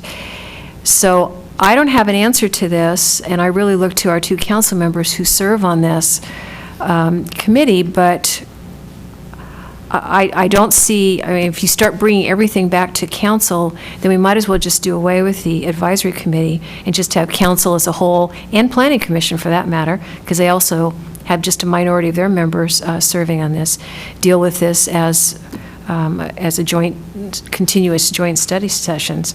And then my other question, just in terms of process, is I'm assuming that because all the members of the General Plan Committee are on the Advisory Committee, that then means that this would not go to the General Plan Committee. Because normally it would, I believe, go to General Plan, then Planning Commission, and then to the council. So if you can clarify the assumption. But I'd actually like to hear from our two representatives on this process question. Thank you, Mr. Mayor. I assumed it wasn't going to the General Plan Committee, but quite frankly, that was not something that, that I had thought through. I assumed since they were there with the Advisory Committee, that was enough. And my concern about proceeding along the lines that Ms. Rooney suggested, or at least one of them, which is if we have an issue, i.e. a movie theater, we jump over the North 40 Advisory Committee and the Planning Commission and then come here, we might as well just come here to begin with. And so that's why I think the process needs to be the North 40 Advisory Committee, the Planning Commission, and the Council. You're saying in that order, yeah. Yeah, I'm in agreement. I don't think, given the fact that the committee is composed of the General Plan Committee and the General Plan Update Committee, that's how we put this group together. The General Plan Committee is represented. So I would think, as with Councilwoman Spector, that this needs to be vetted at the committee level rather than continuing to bring things to council. And I to agree that I don't think we've come to the point where we've eliminated any of the uses. And the controversy that might exist over let's say, the entertainment component, I have not seen that. I think that the issues are more how much of this are we going to, how much of a particular use are we going to put in this site, and what are the most appropriate locations? We haven't actually done any elimination of uses. We've kind of looked at the various types of destination retail and shied away from one or the other type, but we haven't really gotten to a point where we're in a conflict. So I would say that the process should go on. I think the updates are appropriate. I think the council's continuing to review what comes out of this committee is appropriate, but I'm not seeing a need to do more intensive work with the council. Any other comments from council, Vice Mayor? Although I share Councilmember McNutt's concern about being a little disconnected from the process, I also have enough faith in it based on what happened with the general plan itself. Nobody on this council was shy about making changes to what we felt needed to be changed once it got to us, but we were not intimately involved other than the general plan committee, update committee that I believe the same two people served on. When it came to us, we made the changes we wanted to make. We came out with a really good product, and I think, or my hope is that the same thing will happen here. It'll get to us when it gets to us after going through the North 40 Advisory Committee, then to the Planning Commission. They'll put their tweaks, spins, adjustments, whatever that they feel appropriate, and then it comes to us and we'll do the same. I'm equally uncomfortable with kind of being unaware of what's going on, but I have faith in the process, so I'm comfortable with the mayor's and Councilmember Spector's perspective on this. Okay, thank you. I guess that means carte blanche for us, huh? Any other comments to this? Yes. I just wanted to add, I think it's in the report, and I think the council is aware that staff did not perceive we were at an issue. We just, when Councilmember Spector and I were talking about this, we realized that we had a different opinion of what the intent was, and the intent tonight is just to clarify that, which we have. All right. And then lastly, to comment on the comment from Councilmember McNutt regarding the GPC review, a general plan committee review, we're in agreement with that, that would be taken care of at the advisory level. Okay. Okay. All right. No other comments, and we'll accept that report. This brings us to item 14, which is to adopt a resolution approving and the enforceable obligation payment schedule as required under AB 1X26. Mr. Manager. Staff will answer any questions council has. You may have a speaker card that has been turned in, but during the break and while I was late coming in, I was speaking with Mr. Johnson, who had planned to speak on this item, and we will resolve the issue later this week. We appreciate that. Comments from council? Claire, it's sufficiently clear this is pretty much necessary at this point in time. Madam Attorney, would you like to make any comments? We've done quite a bit of looking at the stay that the Supreme Court placed, and despite the fact that AB 1X27 was stayed, a number of the provisions of AB 1X26 were not, and the obligation to prepare and approve an enforceable obligation payment schedule prior to August 27th resided in AB 1X26, and its recommendation of both in-house legal as well as our outside RDA legal counsel that we are required still to adopt this if it meets with the agency's approval. All right, thank you. So, yes, Council or Vice Mayor Rice. I'll move adoption of the resolution. Second. It's been moved and seconded. Any further discussion? Seeing none, all in favor? Aye. Opposed? Passes unanimously. This meeting is adjourned.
Thank you.